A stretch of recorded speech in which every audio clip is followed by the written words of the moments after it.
Hello everyone, and welcome back to Shadows of Truth. I know many of you use these videos to fall asleep, so before you drift off, I would love it if you leave a comment letting me know where you are listening from. Let's start with our first story today. The clock struck midnight, and the town of Ravencroft was bathed in an unnatural stillness. No one dared venture outside at this hour. The curfew had been unspoken, yet universally obeyed for generations. It wasn't the darkness that kept people indoors, it was the bell tower. At the center of the town square stood the old bell tower, its spire jagged and skeletal against the moonlit sky.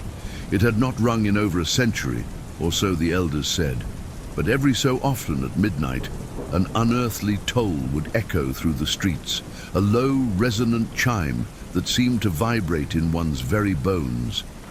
Those who heard it and ignored its warning were never seen again. I'd heard the stories since I was a child. My grandmother would sit by the fire, her voice low, and tell me of the ones who disappeared. "The bell tolls for the restless souls," she'd say, her eyes distant. "They're the ones who come for you." The curiosity had always been there, a tiny ember that flared into a wildfire as I grew older. What was the bell? Why did it ring when it wasn't supposed to? And who were they? Tonight, I would find out. I waited in the shadows of an alley, the chill of the night creeping into my bones. The town square was empty, the cobblestones glistening under a faint layer of frost. The bell tower loomed above, its iron frame twisted with age. I tightened my coat around me, my breath fogging in the cold air. Midnight was minutes away. As the final seconds ticked by, an oppressive silence settled over the town, heavier than any I'd ever felt. It was as if the world itself held its breath. And then it came, the toll of the bell. The sound was deeper than I had imagined, a reverberation that seemed to emanate not from the tower, but from everywhere at once. It wasn't just a sound, it was a feeling, a vibration that coursed through my body and made my teeth chatter. I stepped into the square, my heart hammering in my chest. I could see no movement, no sign of life, yet the atmosphere was charged, electric. The second toll came, and with it, a change.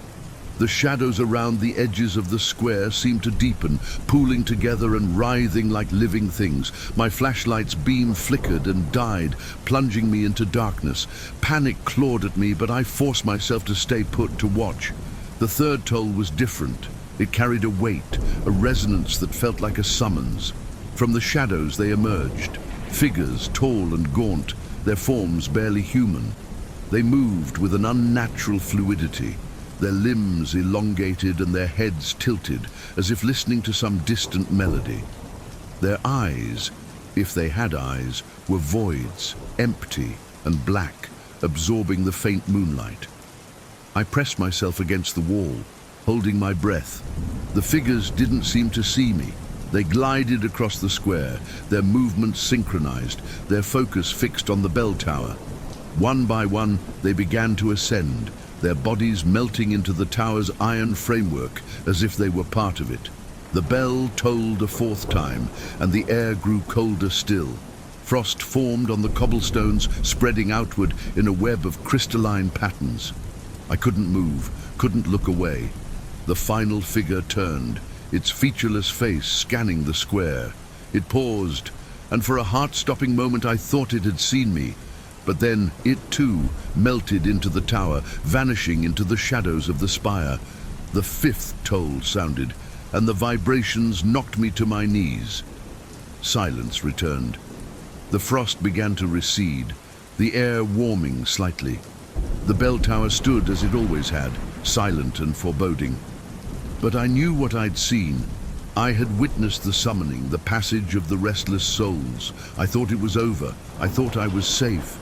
But as I turned to leave, I felt it, a presence behind me, cold and menacing. Slowly I turned, and there it was. A figure, taller than the others, more defined, its form solid and imposing. It reached for me, its hand outstretched, and I felt a pull, a gravitational force that rooted me in place. "You heard the bell," it said, its voice a chorus of whispers. "You belong to us now." The world shifted, the ground tilting beneath me. I stumbled, reaching out to steady myself, but there was nothing to hold on to. The figure's hand closed around my wrist, its grip icy and unyielding. The town square dissolved, replaced by a vast, empty expanse of darkness. The bell tolled again, and I realized the sound was coming from within me, resonating in my chest. The figures were all around me now, their void-like eyes fixed on me. I tried to scream, but no sound came out. My body felt weightless, untethered, as if I were dissolving into the void. The last thing I saw was the bell tower, standing alone in the darkness, its iron frame gleaming faintly. The figures were gone, and so was I. The town of Ravencroft would wake to find the square empty once more, the stories continuing, the warnings unheeded, and the bell would toll again. Let's continue with another story. The rain fell in torrents, hammering against the roof of the dilapidated house. Lightning flashed, illuminating the overgrown yard and the sagging porch. I'd taken shelter here out of desperation, my car broken down miles from the nearest town. The storm had come out of nowhere, and the house was the only refuge I could find. It was a mistake. The door had been ajar when I arrived, creaking ominously as I pushed it open. The interior was in shambles. Furniture overturned, wallpaper peeling in long strips, and an air of abandonment that felt almost theatrical. Still, it was dry, and I was too wet and too cold to be picky. I found a lantern on a side table, surprisingly functional once I lit it with the matches in my pocket. The warm glow was a small comfort in the otherwise oppressive darkness. I settled in the living room, sitting on an old couch that groaned under my weight, and tried to ignore the feeling of being watched. It started with the clock. A grandfather clock stood in the corner, its face cracked and its hands frozen at 3:15. As I sat there trying to warm myself, I heard it begin to tick. The sound was faint at first, almost imperceptible over the rain, but it grew louder with each passing moment. Tick, tick, tick. I approached the clock cautiously, the lantern casting long shadows that seemed to writhe on the walls. The hands were moving now, spinning faster and faster until they were a blur. Then they stopped, abruptly and completely. The time read 3:16. The house exhaled. That's the only way I can describe it. The walls seemed to shudder, the floor vibrating beneath my feet. A low, guttural sound echoed through the house, a noise that was neither human nor mechanical. I backed away, my heart pounding, and nearly tripped over a rug. The lantern flickered, its light dimming as the room grew colder. I could see my breath now, each exhale a puff of white mist. And then I heard it. The unmistakable sound of footsteps above me. I wasn't alone. I told myself it was the house settling, or maybe an animal that had found its way inside. But deep down, I knew better. The footsteps were deliberate, heavy, and paced. Whoever, or whatever, was upstairs, was moving with purpose. "Hello?" I called out, my voice trembling. The footsteps stopped. The silence that followed was deafening. I held my breath, straining to hear anything over the pounding of my own heart. Then slowly, the footsteps resumed. This time, they were coming down the stairs. Panic set in. I looked around for a weapon, anything I could use to defend myself. My eyes landed on a rusted fireplace poker leaning against the hearth. I grabbed it, holding it like a lifeline, as the footsteps grew louder, closer. The lantern flickered again, then went out. I was plunged into darkness, the only light coming from the occasional flash of lightning. The footsteps reached the bottom of the stairs and stopped. I could feel a presence in the room with me, the air heavy with its weight. My grip tightened on the poker as I tried to control my breathing. A voice broke the silence, low and guttural. "Why are you here?" I couldn't see the speaker, but the voice seemed to come from everywhere at once. It was layered, as if multiple people were speaking in unison.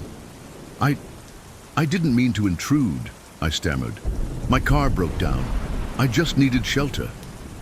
The voice laughed, a sound that sent chills down my spine. "Shelter? You chose poorly." The lantern flared back to life, its light revealing a figure standing just a few feet away. It was tall and impossibly thin, its skin pale and stretched tightly over its bones. Its eyes were hollow, empty sockets that seemed to pull the light into them. It tilted its head, studying me with an almost curious expression. "This house doesn't like visitors," it said, stepping closer. I stumbled back, nearly dropping the poker. "And neither do I." Before I could react, the figure lunged. Its movements were unnaturally fast, its limbs bending in ways they shouldn't. I swung the poker wildly, the metal connecting with a sickening crunch. The figure recoiled, but it didn't fall. Instead, it laughed again, the sound more distorted, more inhuman. "You can't hurt me," it said, its voice echoing in my head. "But you can hurt yourself." The room began to spin, the walls warping and twisting as if the house itself was alive. The figure dissolved into shadows, its form spreading out and merging with the darkness. I could hear whispers now, dozens of them, overlapping and indistinct. They were inside my head, clawing at my thoughts, filling me with a terror I couldn't escape. I ran. I don't remember how I made it out of the house. The next thing I knew, I was stumbling through the rain, the house looming behind me like a dark sentinel. I reached my car, my hands shaking as I fumbled with the door. The engine sputtered to life and I didn't look back as I sped away. But the house didn't let me go. Not completely. I see it now in my dreams. The tall figure, the spinning clock, the writhing walls. I hear the voice, low and guttural, whispering secrets I can't unhear. And when I wake, I'm not sure if I'm truly awake or if I'm still trapped inside. The house called to me that night, and I answered. Now it's waiting for me to return, for you to find it. And when you do, it won't let you go either. Now move to our next story. The town of Hollow Creek was a place forgotten by time. Its streets were cracked and overgrown, the buildings crumbling relics of a once thriving community. No one visited Hollow Creek anymore, not since the disappearance of its last residents over a decade ago. They'd left without a trace, abandoning their homes, their belongings, even their pets. The story said they'd been called away by something that lived beneath the town. I didn't believe the stories, of course. I was an urban explorer, drawn to the eerie charm of abandoned places. Hollow Creek was just another stop on my list, another town to document and photograph, or so I thought. I arrived just before dusk, the setting sun casting long shadows over the empty streets. The silence was oppressive, broken only by the occasional rustle of wind through the weeds. I parked my car near what used to be the town square and stepped out, camera in hand. The air was heavy, thick with the scent of damp earth and decay. The first thing I noticed was the clock tower. It stood at the center of the square, its hands frozen at midnight. The glass face was shattered, and ivy climbed its sides like veins on a corpse. I snapped a few photos and moved on, eager to explore before darkness fell. The buildings were in worse shape than I'd expected. Most of them were little more than skeletons, their walls buckling and roofs caved in. I entered what looked like an old diner, its counter still lined with cracked stools. The menu board was faded, but I could just make out the specials. Coffee for 10 cents, a slice of pie for 15 cents. It was a snapshot of a simpler time, preserved in decay. As I raised my camera, I heard it, a low, rhythmic sound, like breathing. It was faint, almost imperceptible, but it sent a chill down my spine. I turned, expecting to see an animal, but the diner was empty, just shadows and silence. I told myself it was my imagination. This place was playing tricks on me, its eerie atmosphere fueling my paranoia. But as I continued to explore, the sound followed me, always faint, always just on the edge of hearing. It grew darker faster than I'd anticipated, The sky turned an inky black, the stars obscured by thick clouds. My flashlight barely pierced the gloom, its beam weak and sputtering. I decided to call it a night, retreat to my car, and come back in the morning. But as I retraced my steps, I realized I was no longer alone. At first, it was just a feeling, that prickling awareness of being watched. Then I saw them, figures standing in the shadows, their forms barely distinguishable from the darkness. They didn't move, didn't speak. They just stood there, watching. "Hello," I called out, my voice trembling. The figures didn't respond. Panic set in. I quickened my pace, my flashlight flickering as if in protest.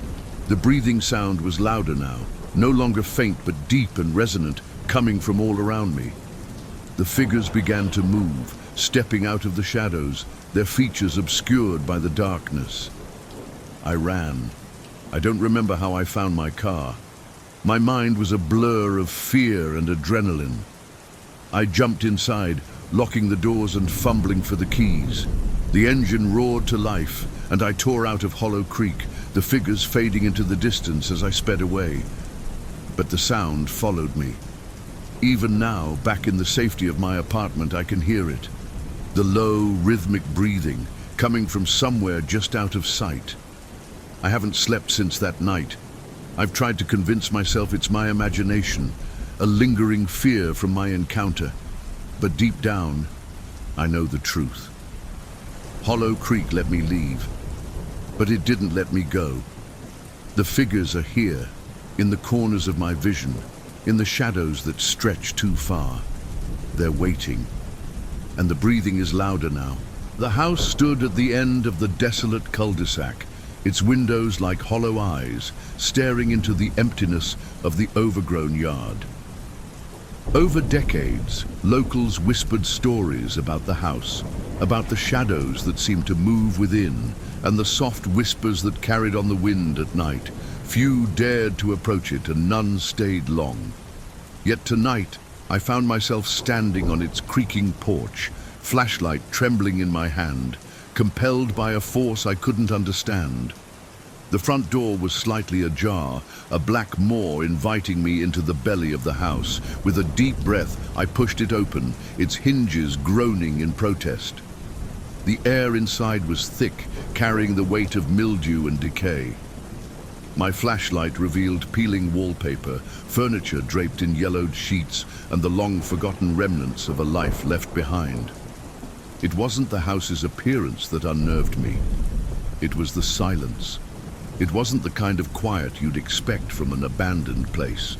This was a deliberate silence, as if the house itself was holding its breath. I stepped into the foyer, each footfall releasing a groan from the floorboards. As I moved further in, the door behind me slammed shut with a force that made me jump. I spun around, heart hammering, but the door was just as I had left it, slightly ajar. A trick of the wind, I told myself, though there wasn't even the faintest breeze. A staircase curved upward to the second floor, its banister coated in dust so thick it looked like snow. My flashlight flickered, and for a moment I thought I saw something at the top of the stairs, a shape, indistinct but undeniably human. The beam steadied, and the figure was gone. I swallowed hard and took another step forward. The old grandfather clock in the corner of the room began to chime. I whipped around, shining my light on it, but the hands were frozen at midnight. It shouldn't have been working. The sound reverberated in my chest, each chime growing louder until it was nearly deafening. Then, as suddenly as it started, it stopped. "Who's there?" I called out, my voice cracking. It echoed back to me, mocking my bravery. No response. The silence wrapped around me again, heavier this time, almost suffocating. I considered leaving, but something rooted me to the spot. It was as if the house itself was daring me to uncover its secrets. I moved to the living room, where an ancient fireplace sat cold and lifeless. Above it hung a large, tarnished mirror. My flashlight's beam caught my reflection, but something was wrong. My reflection wasn't following my movements. It stood still, staring back at me with wide, unblinking eyes. I froze, the hair on my neck standing on end. Then slowly, my reflection raised a hand and pointed toward the hallway behind me. I spun around, heart pounding, but there was nothing there. When I turned back to the mirror, my reflection was gone. The hallway stretched out before me, a tunnel of shadows that seemed to stretch infinitely. I hesitated, but the same invisible force that had brought me here urged me forward. The walls were lined with old photographs, their subjects faded and indistinct. But as I passed each one, the figures seemed to grow sharper, their eyes following my every move. I stopped in front of one, a family portrait. The parents wore stiff, joyless expressions. But it was the child that caught my attention. Her face was partially obscured, her features blurred as if she were in motion. As I stared, her head turned ever so slightly to look directly at me. I stumbled backward, my flashlight shaking in my hand.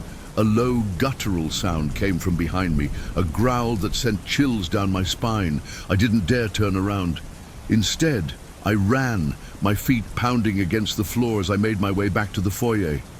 The door was gone. In its place was a solid wall, the wallpaper seamless, as if no door had ever been there. Panic set in, my breathing shallow and rapid. I turned back toward the hallway, and there she was. The girl from the photograph stood at the end of the corridor, her head tilted at an unnatural angle. Her eyes were voids, empty and consuming. She raised a hand, beckoning me. My legs refused to move, as if the very air around me had turned to concrete. Then she began to walk toward me, her movements jerky and unnatural, like a marionette controlled by an unseen hand. "Stay back!" I shouted, but the words felt small and insignificant. She didn't stop. The guttural growling returned, louder and closer. Desperation took over, and I darted up the staircase, taking the steps two at a time. The air grew colder with each step, my breath visible in the faint light of the flashlight. At the top of the stairs was a long hallway with doors on either side, each one slightly ajar. A faint sobbing echoed from one of them, and though every instinct screamed at me to run, I found myself drawn to it. The door creaked as I pushed it open. The room was empty except for a small rocking chair in the corner, gently moving back and forth, as if someone had just been sitting in it. On the floor lay a single tattered doll.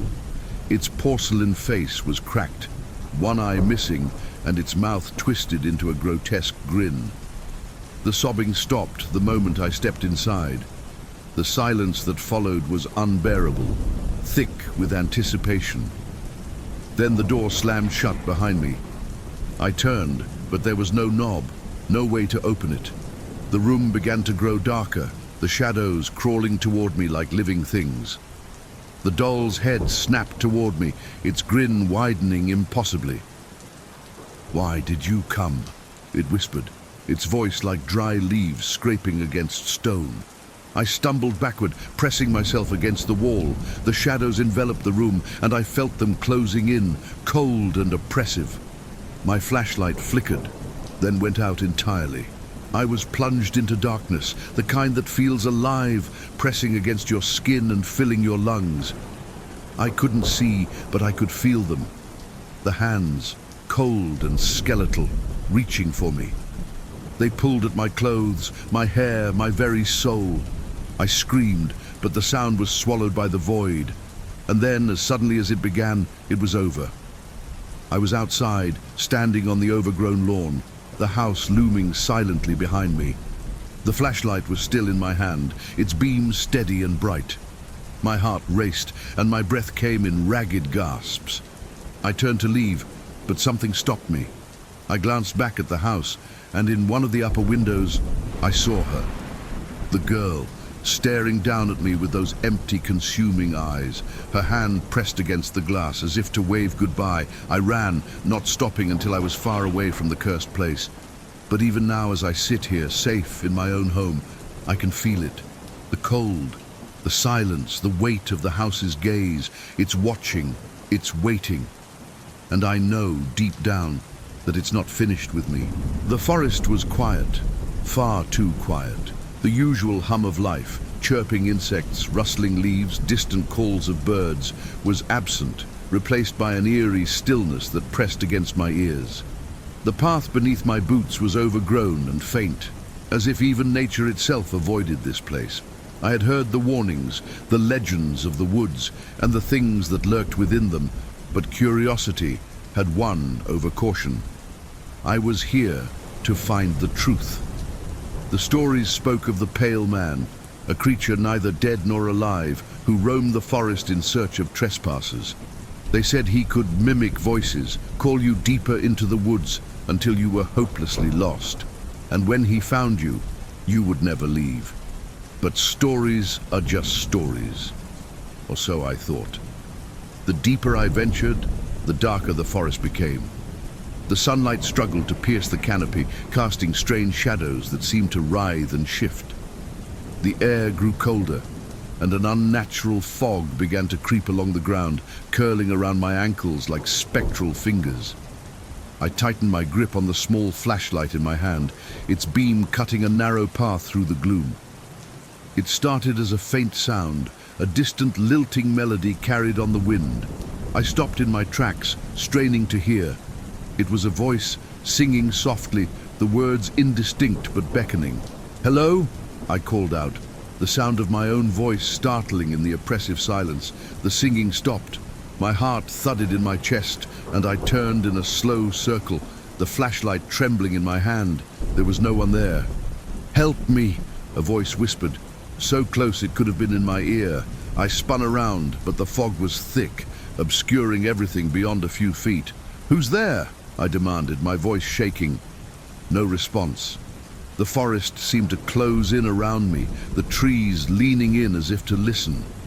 I pressed forward, my footsteps crunching on the brittle undergrowth. The voice came again, a plaintive cry for help, distant yet unnervingly clear. Against every instinct, I followed it. The fog thickened, and the trees grew gnarled and twisted, their branches clawing at the sky like skeletal hands. The path disappeared entirely, but the voice led me onward, deeper into the heart of the forest. Then I saw it, a figure standing just ahead, shrouded in the mist. It was tall and unnaturally thin, its limbs elongated and wrong. Its back was turned to me, its head cocked to one side as if listening. "Hello?" I called out again, though my voice was barely a whisper. The figure didn't move. I stepped closer, my heart hammering in my chest. "Are you okay?" The figure turned. My breath caught in my throat. Its face, if it could even be called that, was pale and featureless, a smooth expanse of skin stretched tight over a skull-like shape.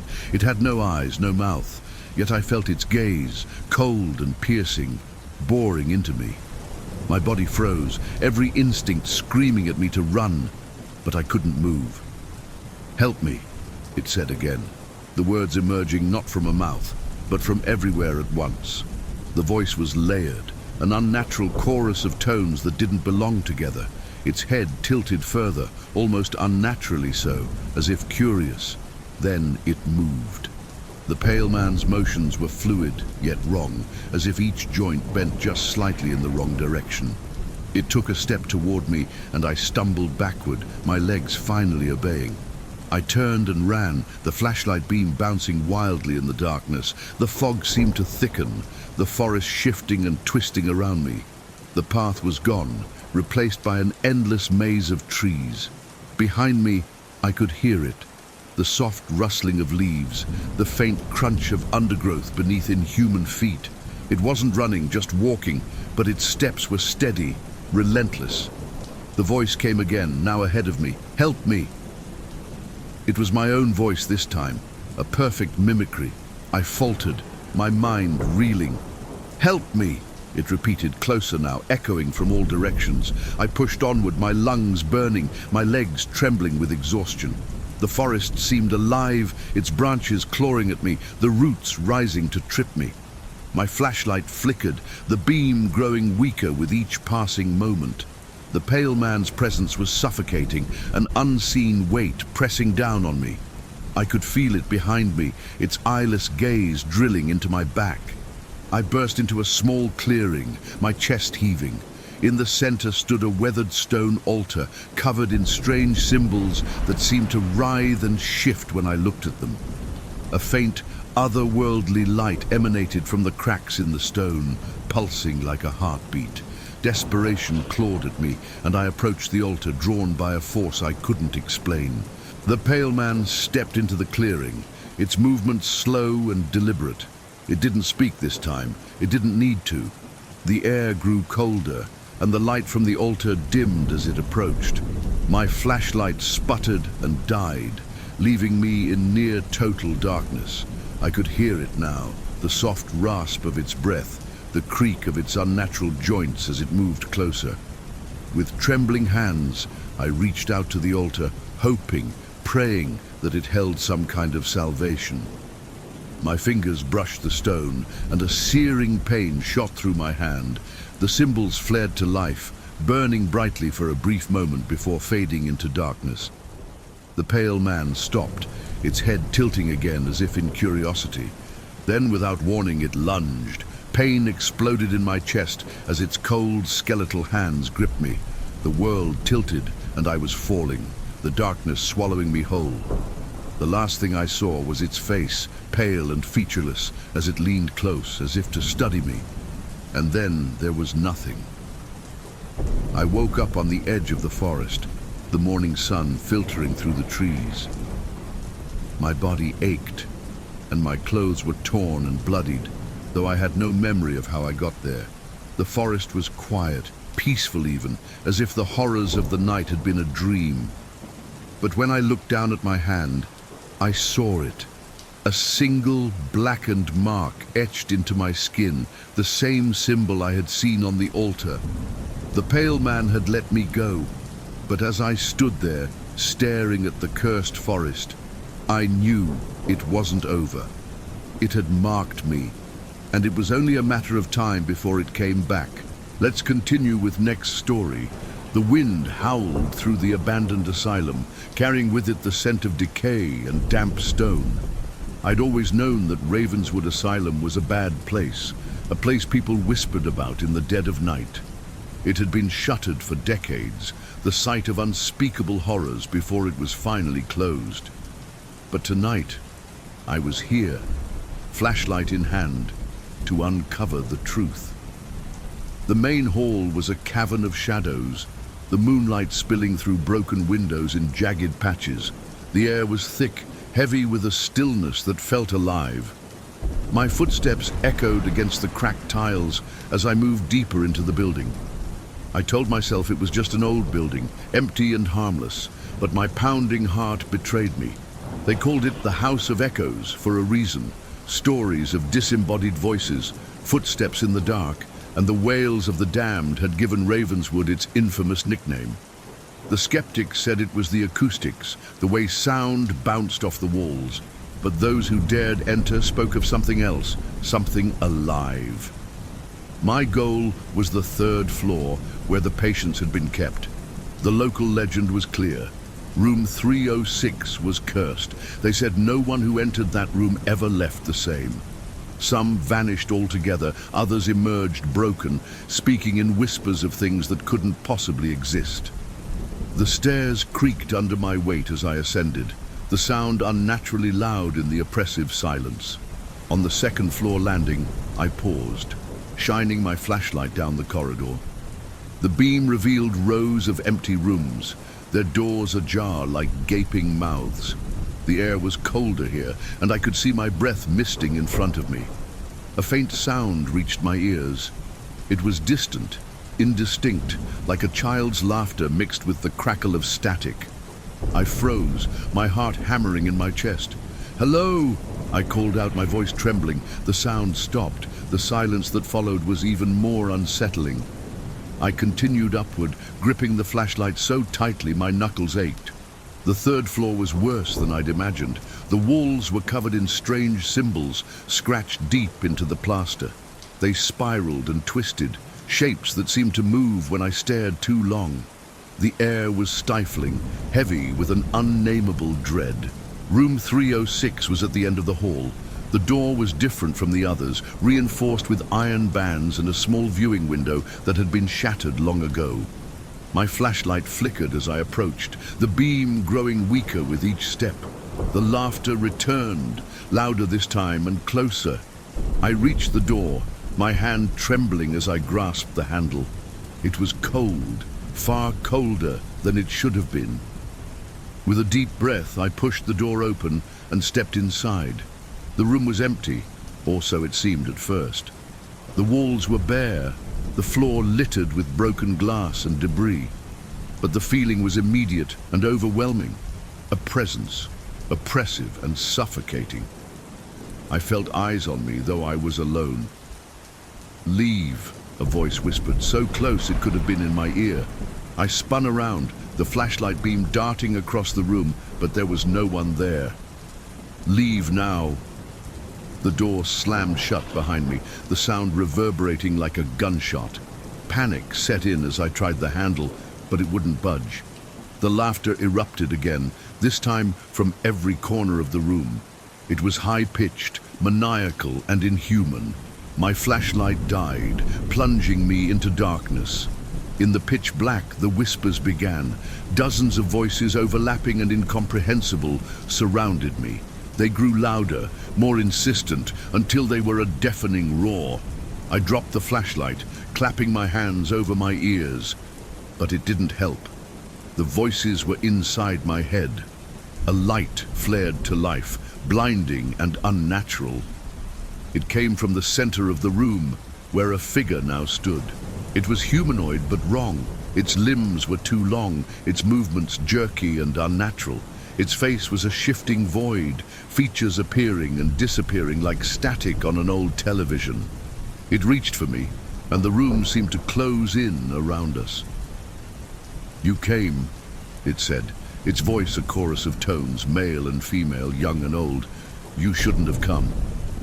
I stumbled back, tripping over debris and falling to the floor. The figure loomed over me, its presence overwhelming. I felt my mind unraveling, my thoughts scattering like leaves in a storm. Images flashed before me, faces I didn't recognize, places I'd never been, and horrors I couldn't comprehend. The figure bent down, its featureless face inches from mine. "You belong to us now," it whispered. The next thing I knew, I was outside, lying on the cold ground. The asylum loomed above me, its windows dark and uninviting. My flashlight was gone and my hands were empty. I scrambled to my feet, my mind racing. Had it been real? Had I imagined it all? But as I turned to leave, I saw it. Scratched into the skin of my arm were the same symbols that covered the walls of the third floor. They pulsed faintly, a dull red glow that faded as I stared. The whispers were still there, faint but persistent, at the edge of my hearing. I left Ravenswood Asylum that night, but it didn't leave me. The symbols remained, burned into my flesh and my mind. The laughter followed me, echoing in the corners of empty rooms, in the dead of night. And sometimes when I closed my eyes, I saw the figure waiting for me in the darkness. I thought I could find the truth. Instead, the truth found me, and it would never let go. Let's move to another story now. The forest was alive with whispers. They weren't the soft rustlings of wind through the leaves or the distant calls of nocturnal creatures. These whispers carried words, fragmented sentences that danced on the edge of comprehension. They beckoned, pulling me deeper into the woods, away from the safety of the trail. It had started as a camping trip with friends. We'd set up camp near Blackthorn Hollow, a secluded stretch of wilderness known for its dense trees and eerie beauty. Local legends painted the hollow as haunted, but we'd laughed it off. Stories of vengeful spirits and cursed groves seemed like perfect fodder for campfire tales. Nothing more. That first night, we'd sat around the fire, the glow painting our faces in flickering orange and gold. Sam, ever the skeptic, had taken it upon himself to mock the legends. "A forest that eats people?" he'd said with a grin. "Come on. The scariest thing out here is probably a raccoon." But as the hours crept by, something changed. The laughter faded, replaced by an uneasy silence. The fire's warmth seemed to diminish, the air growing colder despite the lack of wind. And then we heard it, a faint, melodic hum that seemed to emanate from the trees themselves. We dismissed it as our imaginations, the result of too many ghost stories and too little sleep. But the hum persisted, growing louder as the night wore on. By dawn, it had faded, leaving behind an unshakable sense of unease. The second night, we heard the whispers. I woke to find the fire nearly extinguished, the embers glowing faintly in the darkness. The others were still asleep, their breathing slow and steady. At first, I thought the sound was part of a dream. It was soft, almost gentle, like a lullaby sung just out of earshot. But as I sat up, the words became clearer. "Come closer." I froze, my heart pounding. The voice was neither male nor female, its tone soothing and insistent. I scanned the campsite, expecting to see one of my friends playing a prank. But the whispers seemed to come from everywhere and nowhere at once. "Come closer." The third night, Sam disappeared. We'd spent the day searching for the source of the whispers, determined to prove there was a rational explanation. But the deeper we ventured into the forest, the stronger the whispers became. They seemed to wrap around us, weaving through the trees like an invisible fog. By dusk, we'd given up, returning to camp empty-handed and more unsettled than ever. When I woke in the middle of the night, Sam's sleeping bag was empty. His boots were gone, his flashlight missing. At first, we thought he'd wandered off to relieve himself, but as the minutes stretched into hours, panic set in. We called his name, our voices echoing through the trees, but there was no response. The whispers returned, louder now, almost frantic. They seemed to mock us, repeating Sam's name in tones that shifted between urgency and malice. We huddled together, too afraid to leave the campsite, too afraid to stay. By morning, we decided to leave. Sam's disappearance was unexplainable, and the forest no longer felt like a place for the living. But the forest had other plans. The trail we'd followed to the hollow was gone. In its place was a maze of trees, their gnarled branches twisting together to form an impenetrable canopy. The sunlight barely penetrated the darkness, casting everything in a perpetual twilight. The whispers were constant now, a cacophony of voices that filled the air like a swarm of insects. We walked for hours, each step taking us deeper into the unknown. The trees seemed to shift when we weren't looking, paths closing behind us and new ones opening ahead. The forest was alive, and it didn't want us to leave. One by one, the others vanished. First was Rachel, her scream cutting through the whispers before being abruptly silenced. Then Peter, who'd lagged behind to catch his breath. I turned to check on him, only to find an empty space where he'd stood moments before. Now, I'm alone. The whispers are louder than ever, their words no longer fragmented. They called to me by name, promising safety, solace, and secrets beyond imagining. I know better than to listen, but the pull is irresistible. My legs move of their own accord, carrying me forward despite my every instinct to run. The trees part suddenly, revealing a clearing bathed in an unnatural light. At its center stands a figure, tall and faceless, its form shifting like smoke caught in a breeze. It raises an arm, beckoning me closer. The whispers stop. In the silence, I hear my own breathing, ragged and shallow. The figure doesn't move, its presence both terrifying and hypnotic. I feel the weight of its gaze, though it has no eyes. My feet carry me forward, each step heavier than the last. When I'm close enough to touch it, the figure speaks. Its voice is the whispers, unified and deafening. You belong to the forest now. The light engulfs me, and the world dissolves. I feel myself unraveling, my thoughts scattering like leaves in the wind. The last thing I see is the forest, its trees watching, waiting, alive. I understand now. The legends were true. Blackthorn Hollow doesn't just take people, it keeps them. And now I'm part of it. If you hear the whispers, run. Don't look back. Don't stop. Because once the forest calls your name, it won't stop until it has you. Ready for another chilling tale? This time, we're diving into the eerie case of the Midnight Lodger. It's a story of small-town horror, an unsolved murder, and the kind of mystery that will leave you double-checking your locks tonight. Let's begin. The year was 1994. In the remote town of Ridgefield, Montana, a quiet, snow-dusted place nestled in the shadow of the Rocky Mountains, rumors of a strange visitor began to spread. It started with sightings. A man in a long black coat, his face obscured by the brim of a wide hat. He was seen wandering the outskirts of town, always at night, always silent. The townsfolk called him the Midnight Lodger. At first, it was nothing more than gossip. Ridgefield was the kind of place where everyone knew everyone, and the appearance of a stranger naturally sparked curiosity. But curiosity soon turned to unease.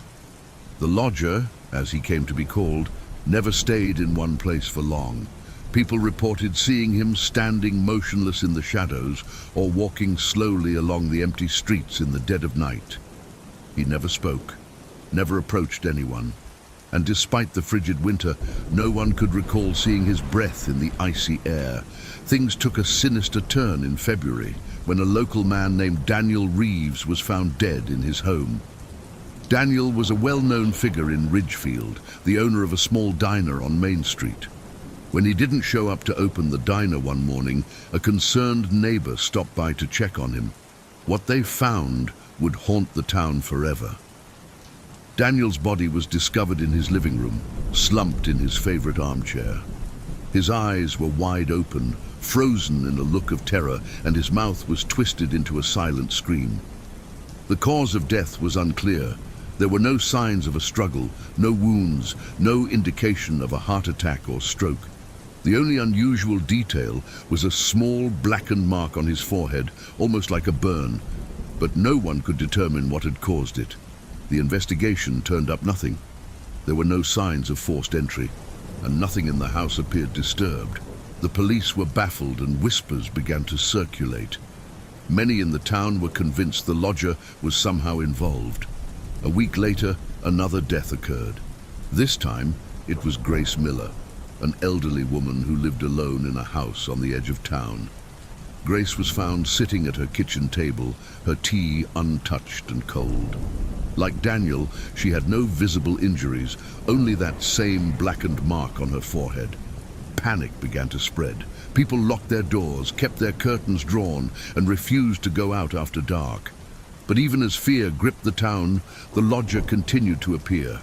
Residents reported seeing him standing under streetlights, his face obscured by shadow, or watching from the edge of the forest. One night, a group of teenagers decided to confront him. Armed with flashlights and baseball bats, they followed him as he walked down the snow-covered streets. They claimed he didn't seem to notice them at first, but when they called out to him, he stopped. The teens described the moment he turned around as the most terrifying experience of their lives. His face, they said, was pale and featureless, as if it had been smoothed over like wet clay. His eyes were dark hollows, and when he tilted his head to look at them, a low, guttural sound filled the air, a sound that made their ears ring and their stomachs turn. They dropped their flashlights and ran, swearing never to go near him again. By the end of February, Ridgefield was in chaos. People were leaving town, businesses were closing, and the streets were eerily empty. Then, just as suddenly as he had appeared, the lodger was gone. The deaths stopped, and life in Ridgefield slowly returned to normal. But the mystery of the Midnight Lodger was never solved. Who or what was he? Why did he target those specific victims, and what was the meaning of the strange mark he left behind?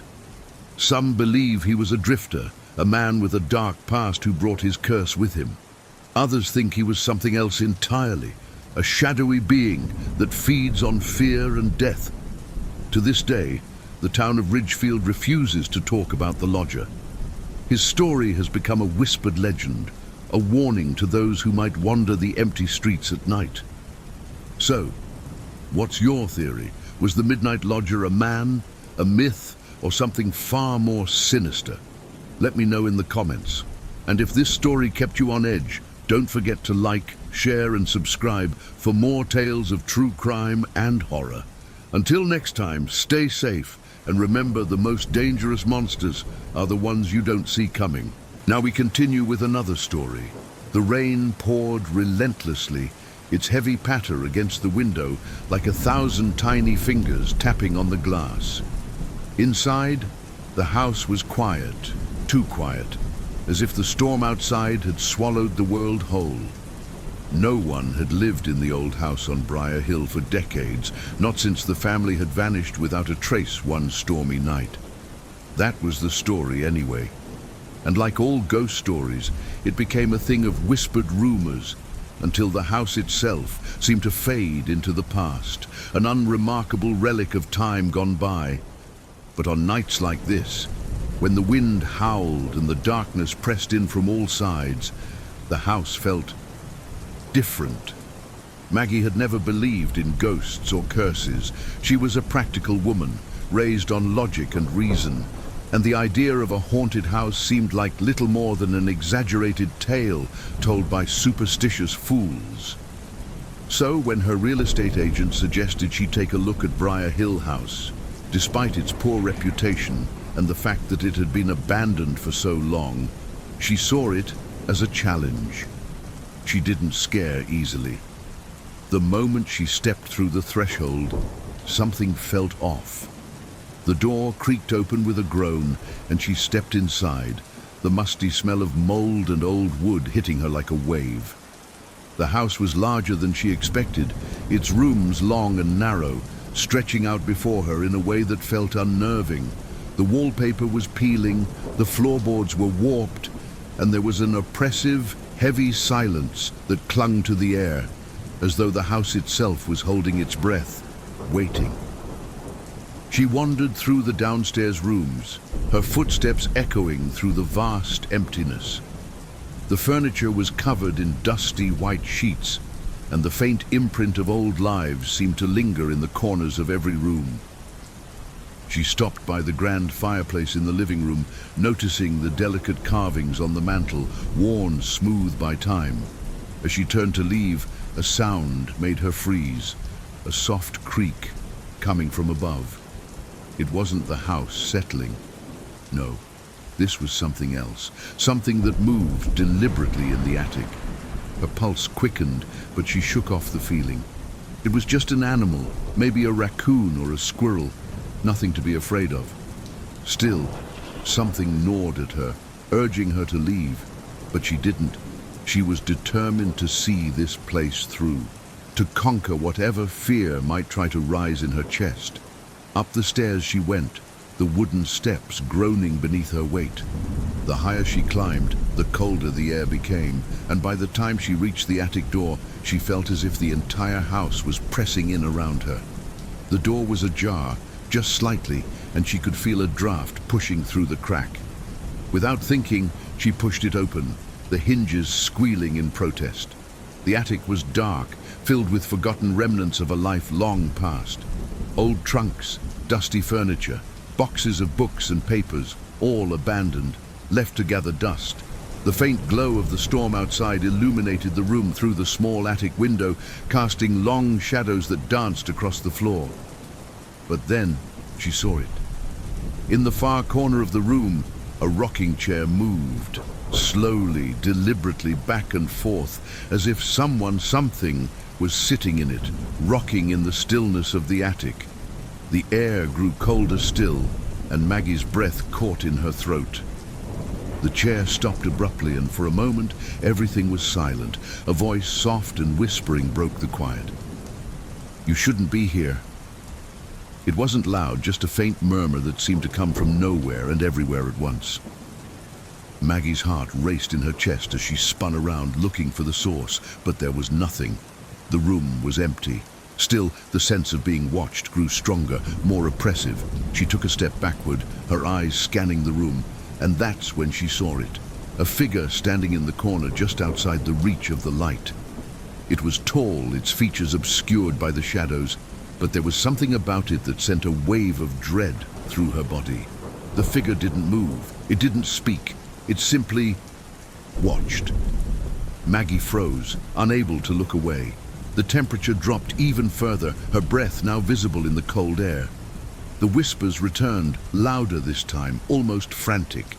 They swirled around her, pulling at her consciousness, drowning her in a cacophony of unintelligible words. She covered her ears, but it didn't help. The whispers grew, pressing into her mind, and she felt her knees go weak. Get out. Leave now. She turned to run, but the door slammed shut with a deafening bang, the sound reverberating through the entire house. Panic gripped her as she tugged at the handle, but it wouldn't budge. The figure in the corner had moved. It was closer now, its outline clearer in the dim light.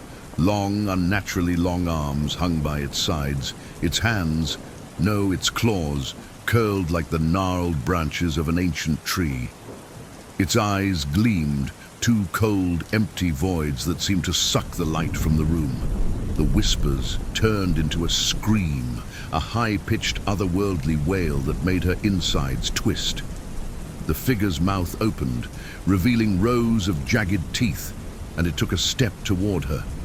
One step, then another. The floorboards creaked under its weight, and the air grew thick with a suffocating presence. Leave, or stay with us forever. Her heart pounded in her chest, and in a panic-fueled rush, she turned to the window and threw her weight against it, desperately clawing at the glass. But it was no use. The window wouldn't open. The walls closed in on her as the figure advanced, and the whispers became a roar filling her mind, drowning out everything else. The door, the only way out, began to shake. The hinges rattled as if something or someone was trying to break through. She turned, her eyes wide with terror, but the figure was already behind her, its breath cold against her skin, its fingers brushing her shoulder. In that moment, Maggie knew she wasn't the first to step inside this house, and she wouldn't be the last.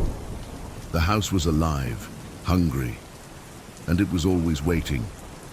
Tonight, we're unraveling the haunting mystery of the lost boy of Black Hollow Road.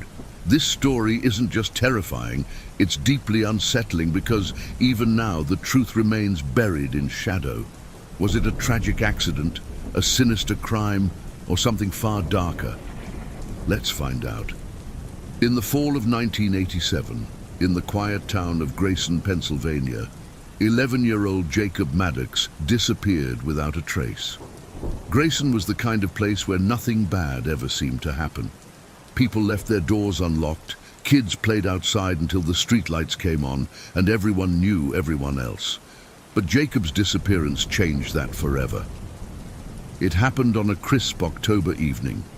Jacob had been riding his bike along Black Hollow Road, a narrow, winding lane that snaked through the edge of the dense Black Hollow forest. He'd promised his mother he'd be home by sunset, but when the clock struck 7 and he still hadn't returned, she began to worry. By 8, panic had set in. The search began immediately. Neighbors with flashlights combed the woods, calling Jacob's name. The local sheriff, Tom Grayson, a man whose family the town was named after, mobilized his small force to search the area. But by dawn, the only trace of Jacob they'd found was his bike, abandoned on the side of the road. The front wheel was bent, as if it had struck something hard. At first, people assumed Jacob had gotten lost in the woods. It wasn't unusual for kids to explore Black Hollow Forest, despite their parents' warnings. But as the search stretched into days, strange details began to emerge. The dogs brought in to track Jacob's scent seemed confused. They would follow the trail to the edge of the forest, then stop and refuse to go any further, whining and pacing as though something had frightened them. Searchers reported hearing strange sounds in the woods, whispers that seemed to come from nowhere, and the feeling of being watched. And then there were the stories. You see, Black Hollow Forest had a reputation. For decades, locals had whispered about strange lights flickering between the trees, about eerie sounds carried on the wind. Some claimed to have seen a figure, a tall, shadowy silhouette lurking in the woods. Most dismissed these as urban legends, stories meant to scare children. But after Jacob's disappearance, those stories didn't feel like just tales anymore. Things took a darker turn when an elderly woman named Martha Whitaker came forward. Martha lived alone in a rundown cabin at the edge of the forest. She told Sheriff Grayson that she had seen Jacob that night. According to her, he wasn't alone. She claimed she'd spotted him through her window around 6:30 p.m. He was standing in the middle of the road, his bike lying on the ground beside him, and there was someone else, a man, tall and thin, standing just beyond the trees. Martha described him as having a strange, distorted face. It wasn't right, she said, like his features didn't belong to a person at all. When pressed for more details, Martha grew agitated. It wasn't human, she insisted. I don't know what it was, but it wasn't human. The sheriff dismissed Martha's story as the ramblings of an old woman, but her account unnerved the townsfolk. And then, a week later, another child went missing. 9-year-old Emily Carter disappeared while playing near her home, just a mile from Black Hollow Road. Like Jacob, her trail led to the forest and then vanished. By now, the town was gripped by fear. Parents kept their children indoors, and rumors spread like wildfire. Some believed it was the work of a kidnapper. Others accused Martha Whitaker, calling her a witch. But a growing number began to believe the stories about Black Hollow Forest. The turning point came 2 weeks after Emily's disappearance, when a hunter named George Mills stumbled upon something deep in the woods. It was a clearing, one that didn't appear on any maps.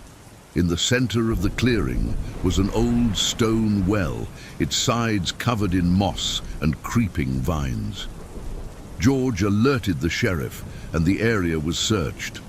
No trace of the children was found, but what they did discover was chilling. Carved into the stones around the well were strange symbols, intricate looping designs that no one could identify. Experts were brought in, but even they were baffled. The symbols didn't match any known language or culture. What they could agree on was this: the carvings were old, very old. The well only deepened the mystery. Where had the children gone? What did the symbols mean? And who or what was responsible? Months turned into years, and the case went cold. Jacob Maddox and Emily Carter were never found. Black Hollow Road became a place of legend, a cautionary tale for those who might venture too close to the forest. Some say the woods took them.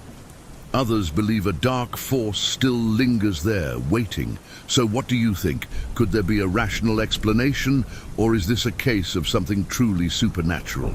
Let me know in the comments below. If you enjoyed tonight's story, don't forget to like, subscribe, and share. Until next time, stay safe, and remember, sometimes the scariest stories are the ones that are true.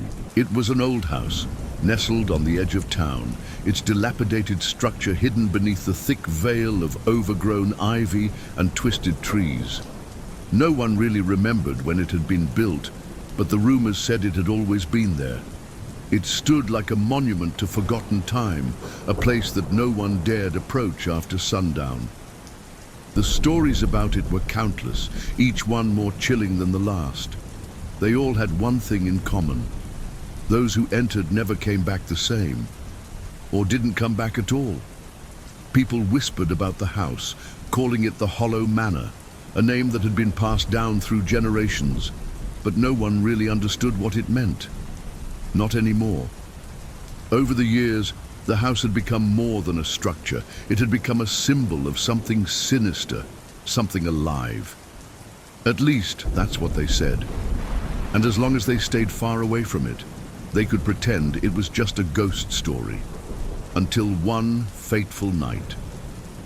It was a stormy evening when Sarah, a curious soul from the nearby town, decided to test the tales for herself. She had always been skeptical, rolling her eyes whenever her friends spoke in hushed tones about the haunted house. But now, standing at the edge of the road, drenched by the pouring rain and illuminated only by the flickering lights of distant lampposts, She felt an unease creeping into her chest. Still, she walked toward it, her steps muffled by the thick carpet of fallen leaves beneath her boots. The front gate of the manor was rusted, its iron bars bent and twisted as though the house had been trying to escape its confines. The wind howled through the trees, shaking their branches violently, and a distant screech echoed through the night air, making Sarah freeze for a moment. But there was no turning back now. With a deep breath, she pushed open the gate, its rusty hinges groaning in protest, and made her way toward the porch. As she climbed the steps, the house seemed to sigh, the sound reverberating through the walls as though it were alive, waiting. Sarah paused in front of the grand door, its surface cracked and splintered by time, yet still strangely imposing. Her fingers trembled as they reached for the handle, the cold metal biting into her skin. But she turned it, and the door swung open with an eerie creak. Inside, the air was thick with the smell of decay, of dust and mildew, and something darker, something rotten. The floorboards groaned under her weight as she stepped further inside, her eyes struggling to adjust to the dim light that filtered through the grime-covered windows. The house was massive, its walls lined with portraits of long-dead individuals, their eyes seeming to follow her every movement. The air was heavy with the weight of forgotten memories, each corner brimming with shadows that seemed to stretch toward her as she moved.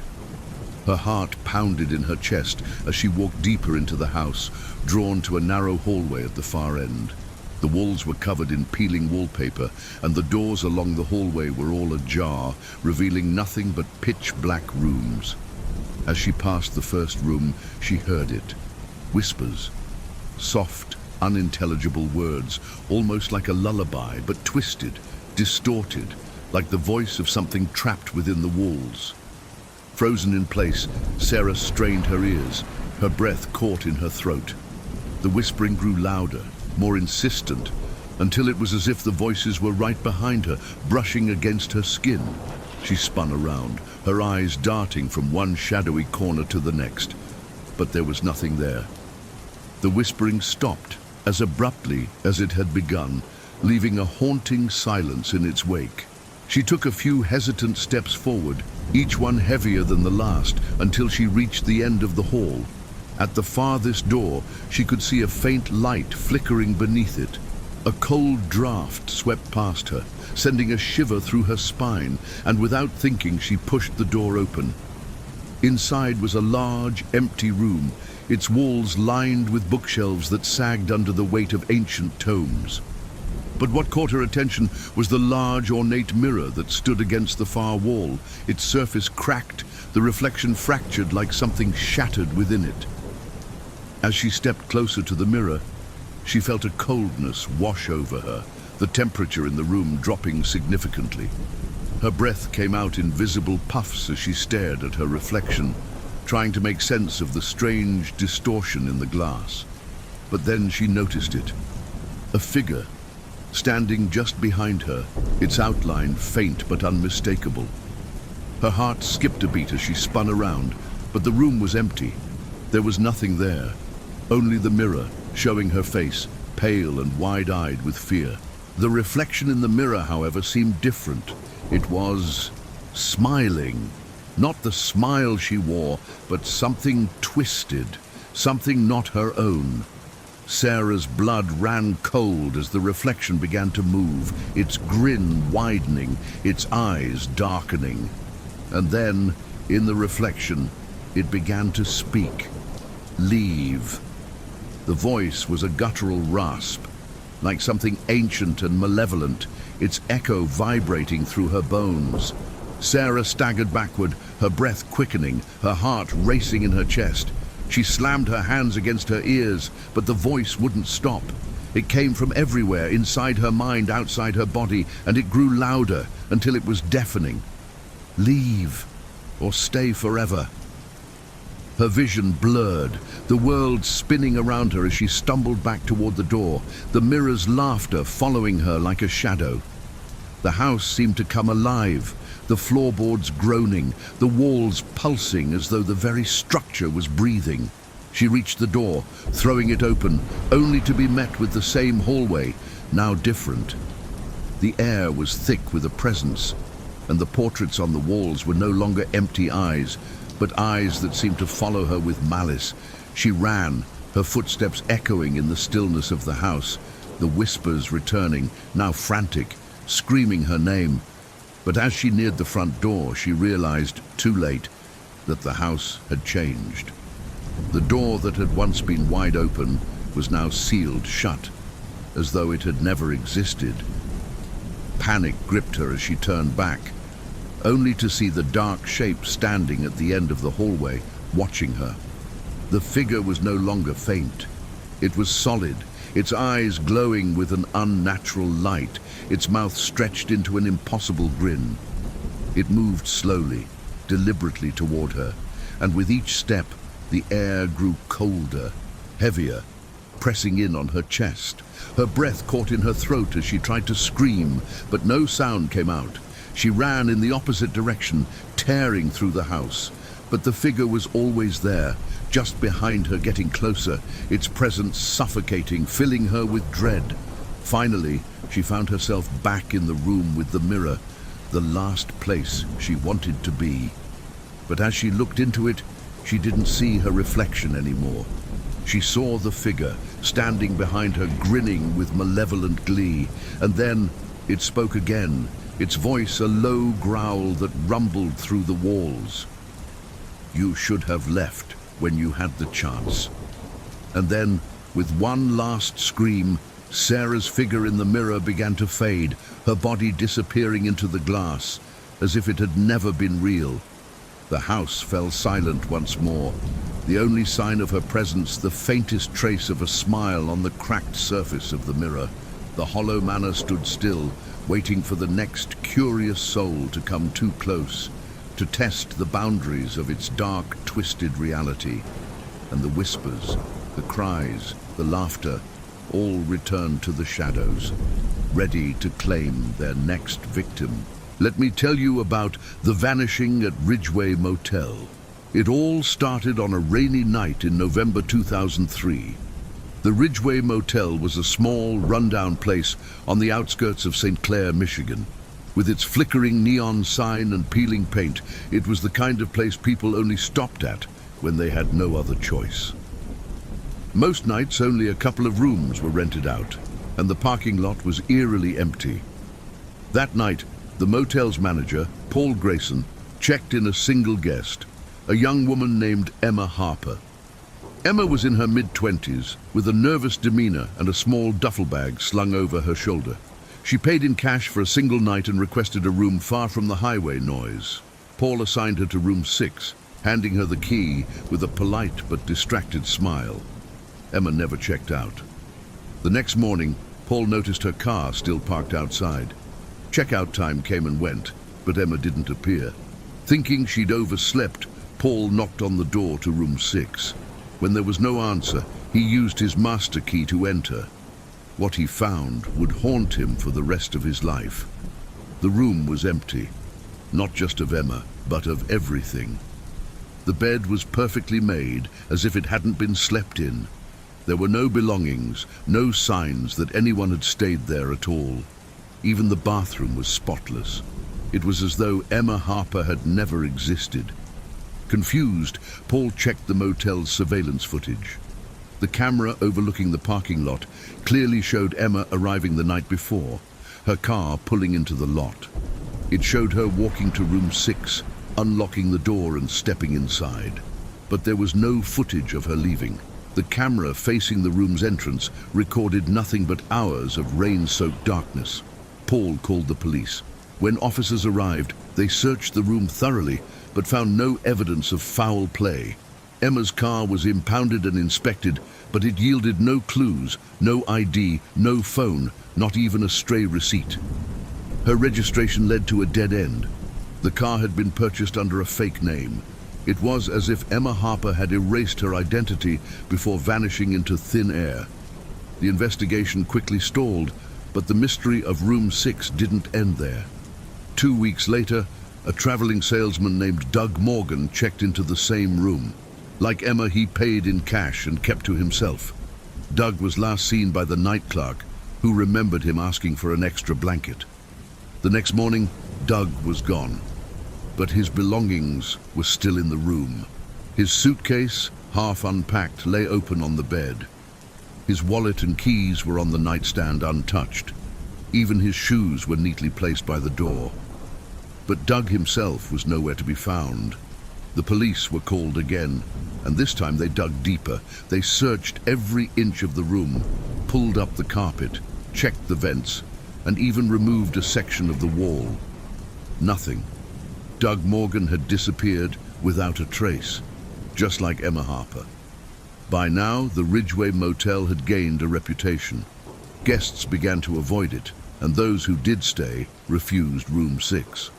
Paul, desperate to keep his business afloat, considered closing the room entirely, but curiosity got the better of him, and he decided to stay there himself one night to see if anything unusual would happen. Paul didn't disappear. Instead, he experienced something even stranger. That night, he woke abruptly around 3 a.m. to the sound of muffled voices. It was faint at first, like a conversation taking place just outside the door. Paul got up to investigate, but when he looked out, the parking lot was empty. He returned to bed, but the voices continued, growing louder and more distinct. Paul described hearing a man and a woman arguing, their words sharp and frantic, though he couldn't make out exactly what they were saying. Then, abruptly, the voices stopped, replaced by an oppressive silence. The air in the room felt heavy, almost suffocating. Paul didn't sleep for the rest of the night. The next morning, he found something that hadn't been there before, a single damp footprint in the middle of the room. It was too large to be his, and the water seemed fresh, though it hadn't rained since the previous evening. Paul boarded up room 6 the same day. Despite his efforts to forget what had happened, the stories persisted. Locals claimed the land where the motel was built had a dark history, rumors of an old farmhouse that burned down in the 1940s, taking its inhabitants with it. Others whispered about a missing woman from decades earlier, last seen near the property. The Ridgeway Motel eventually shut down, but room 6 remains a topic of fascination. Urban explorers and paranormal investigators have visited the site. Though few have dared to enter the infamous room, those who do report strange sensations, cold spots, disembodied voices, and the overwhelming feeling that they're not alone. To this day, Emma Harper and Doug Morgan's disappearances remain a chilling mystery. Was room 6 cursed by something sinister, or were these unconnected tragedies? What's your theory? Paranormal, or something explainable? Share your thoughts in the comments. And if this story gave you chills, like, share, and subscribe for more true crime and horror. Until next time, stay safe and avoid room 6. Now we're moving to our next story. The wind howled outside, a relentless howl that seemed to rattle the very bones of the house. The old cabin on the edge of the forest had been abandoned for years, and yet, tonight, it seemed alive. For as long as anyone could remember, people had warned not to venture near the woods, especially when the weather turned foul. The locals spoke of strange happenings, the kind of stories that sent chills down your spine, stories that spoke of a curse tied to the very land itself. But like most people, Adam didn't believe in superstition. He thought the old tales were nothing more than fabrications to scare children. He had always been a skeptic, a man of reason. So, when he found himself standing at the threshold of the cabin, despite the warnings, he felt nothing but curiosity and a hint of excitement. It was an adventure, the perfect opportunity to prove to himself that there was nothing to fear. The door creaked as he pushed it open, the hinges protesting with a high-pitched squeal.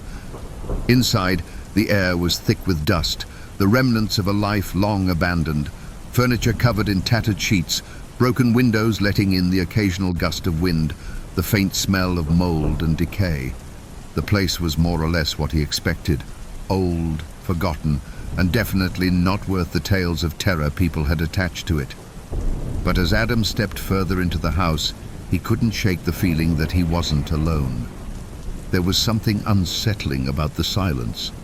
No birds chirped outside, no sound of wind rustling the trees, just stillness. The house seemed to hum with it, as though it was holding its breath, waiting. He made his way into the living room, where a large cracked mirror hung on the wall.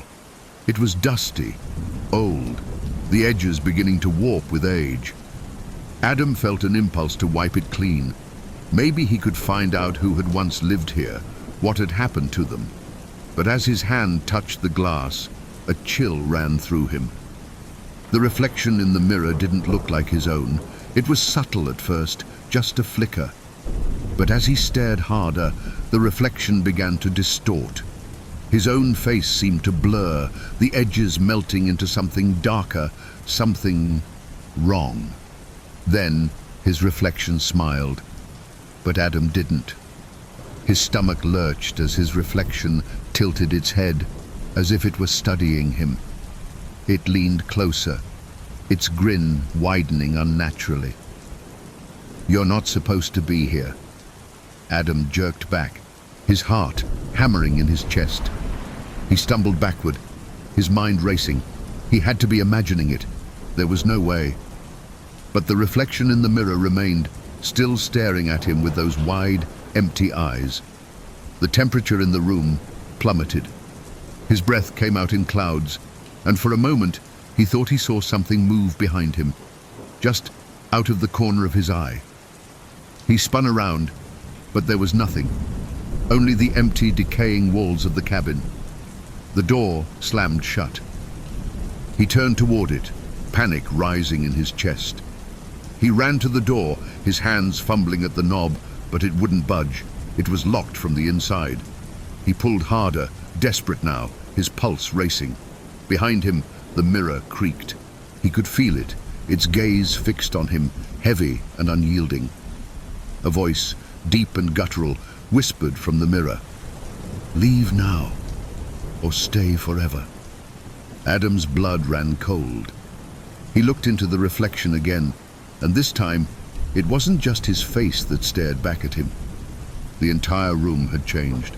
The furniture had decayed further, the floorboards splintered.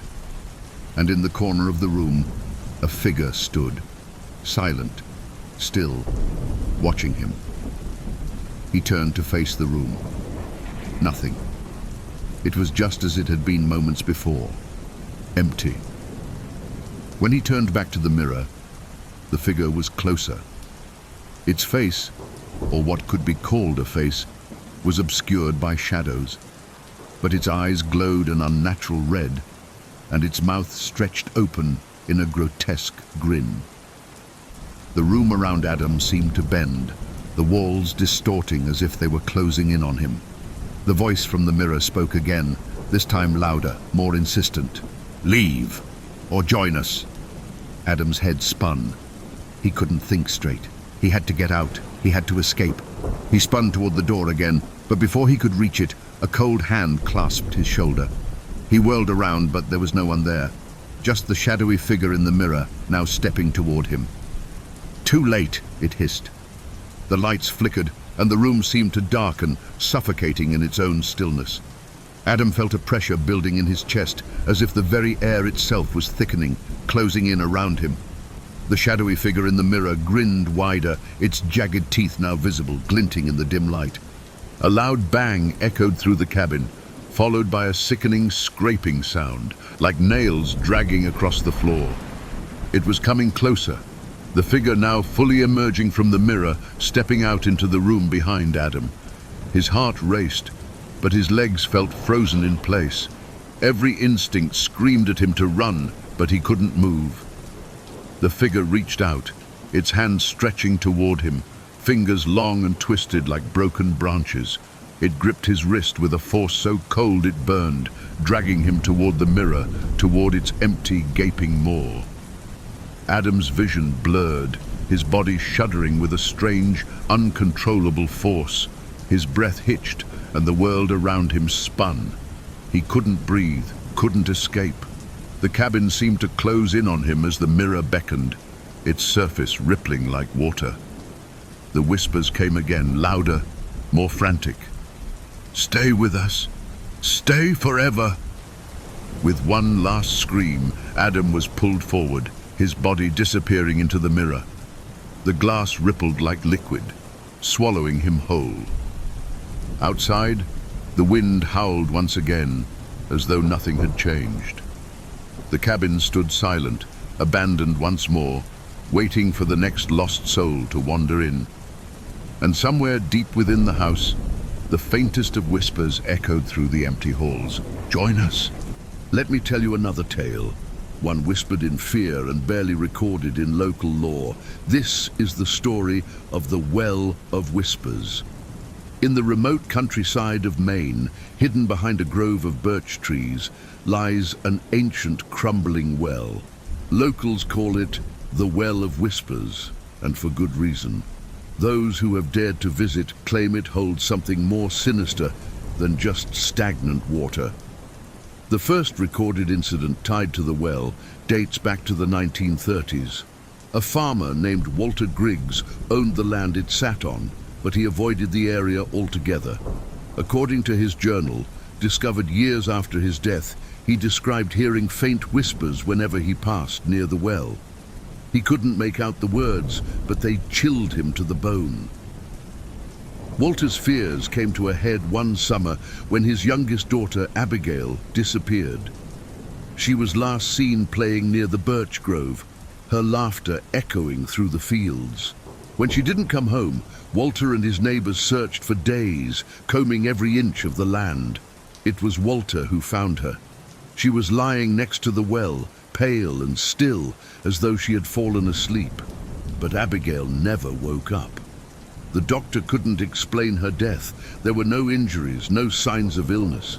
Walter was left to bury his child, but he never spoke of what he saw that night.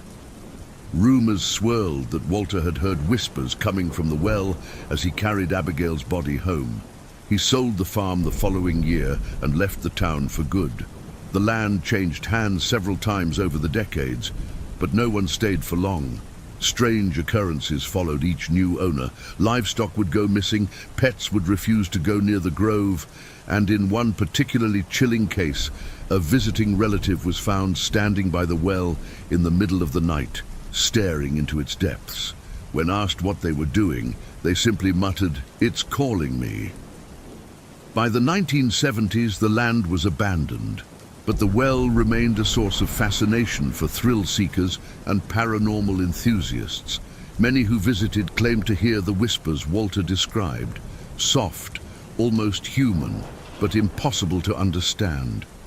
Some said the whispers seemed to come from deep within the well, while others insisted they heard them right next to their ear. One group of college students decided to explore the well in 1984.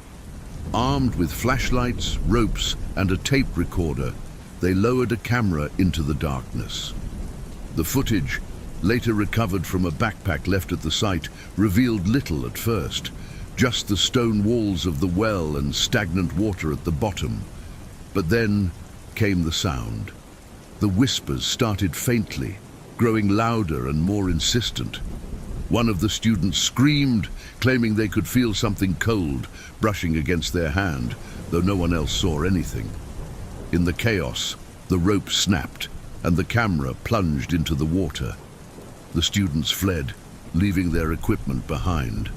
None of them spoke publicly about what happened, but one member of the group, years later, claimed in a forum post that they were haunted by vivid nightmares, dreams of being pulled into the well by pale, clawed hands. The whispers grew into a legend, but no one could explain their origin. Some locals believe the well was used as a dumping ground for bodies during the 1800s, while others insist it's a portal to something dark and otherworldly. The land around the well remains untouched to this day, overgrown with weeds and shrouded in silence.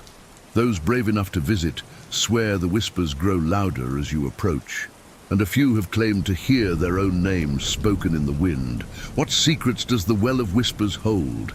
Is it a trick of the mind, or something more sinister waiting in the depths? Let me know what you think in the comments below.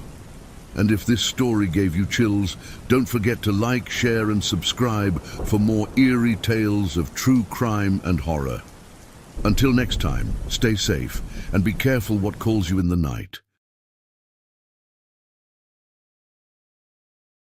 The storm was relentless, a furious roar that rattled the windows and shook the very foundation of the old farmhouse. The wind howled through the trees, bending them in strange, unnatural shapes, while the rain fell in sheets, drenching the earth. It was the kind of storm that made even the bravest souls stay indoors, seeking warmth and comfort away from the chaos outside. But there was one person who didn't heed the warnings. James had been driving for hours, his headlights barely cutting through the torrential downpour, when he saw the farmhouse in the distance. It was isolated, sitting alone at the edge of the road like some forgotten relic from the past. He needed shelter, and the place seemed like his only option. Besides, what was the harm? It was just an old house. He pulled his car up to the front of the farmhouse and turned off the engine, the silence of the night settling over him like a blanket. The house loomed ahead, dark and imposing, its windows like vacant eyes staring into the storm. A chill ran down his spine, but he shrugged it off. He'd dealt with worse in his life. A haunted house wouldn't scare him. The door creaked open as he pushed it, the air inside thick and musty, smelling of mildew and decay. The floorboards groaned under his weight as he stepped inside, the faint scent of something old, something forgotten, filling his nostrils. It was dim, the only light coming from the occasional flash of lightning outside, casting strange shadows across the walls. Dust covered every surface, and the remnants of a long abandoned life lay scattered throughout the house. Old furniture, broken mirrors, empty picture frames. James shrugged off his wet coat and hung it on the back of a chair. His shoes squeaked as he walked across the floor, the sound unnervingly loud in the quiet house. He was about to head deeper inside when he stopped, his gaze caught by something in the corner of the room. A small wooden box tucked away beneath the stairs. Its surface was scratched and faded, the once bright paint peeling away like old skin. It didn't look like much, but something about it drew him in, like a magnetic pull. He knelt down to inspect it, his fingers brushing over the top. The box was cold, unnaturally so. He hesitated for a moment, but curiosity won out. He opened it. Inside was a collection of old photographs, black and white images, some faded with age, others sharper, as though they were taken more recently. The first few were of a family, standing together in front of the house, smiling. But as James flipped through the pictures, the smiles faded, replaced with eerie, vacant expressions. The faces in the pictures began to distort, their features melting into grotesque shapes. The last photograph was different. It was a picture of the house taken from the outside, but something stood in the window. A figure, its face obscured by shadows, watching. Suddenly, the temperature in the room dropped. A cold wind swept through the house, slamming the door shut behind him with a violent crash. James jumped, his heart pounding. He spun around, but there was no one there. The house was still, but something was wrong. The silence seemed heavier. It pressed in on him, suffocating him. He turned back to the box, his hands shaking, and that's when he noticed it. The picture had changed. The figure in the window was no longer a shadow. It had a face now, pale, twisted, its eyes wide open, staring directly at him. And in the photograph, it was smiling. A sharp knock echoed from the door. James froze. It was soft at first, but then louder, more insistent, as though someone or something was knocking from the other side. He took a step back, his breath catching in his throat. There was no one outside. He had checked when he arrived. No one could have come in. The knocking grew louder, faster, frantic.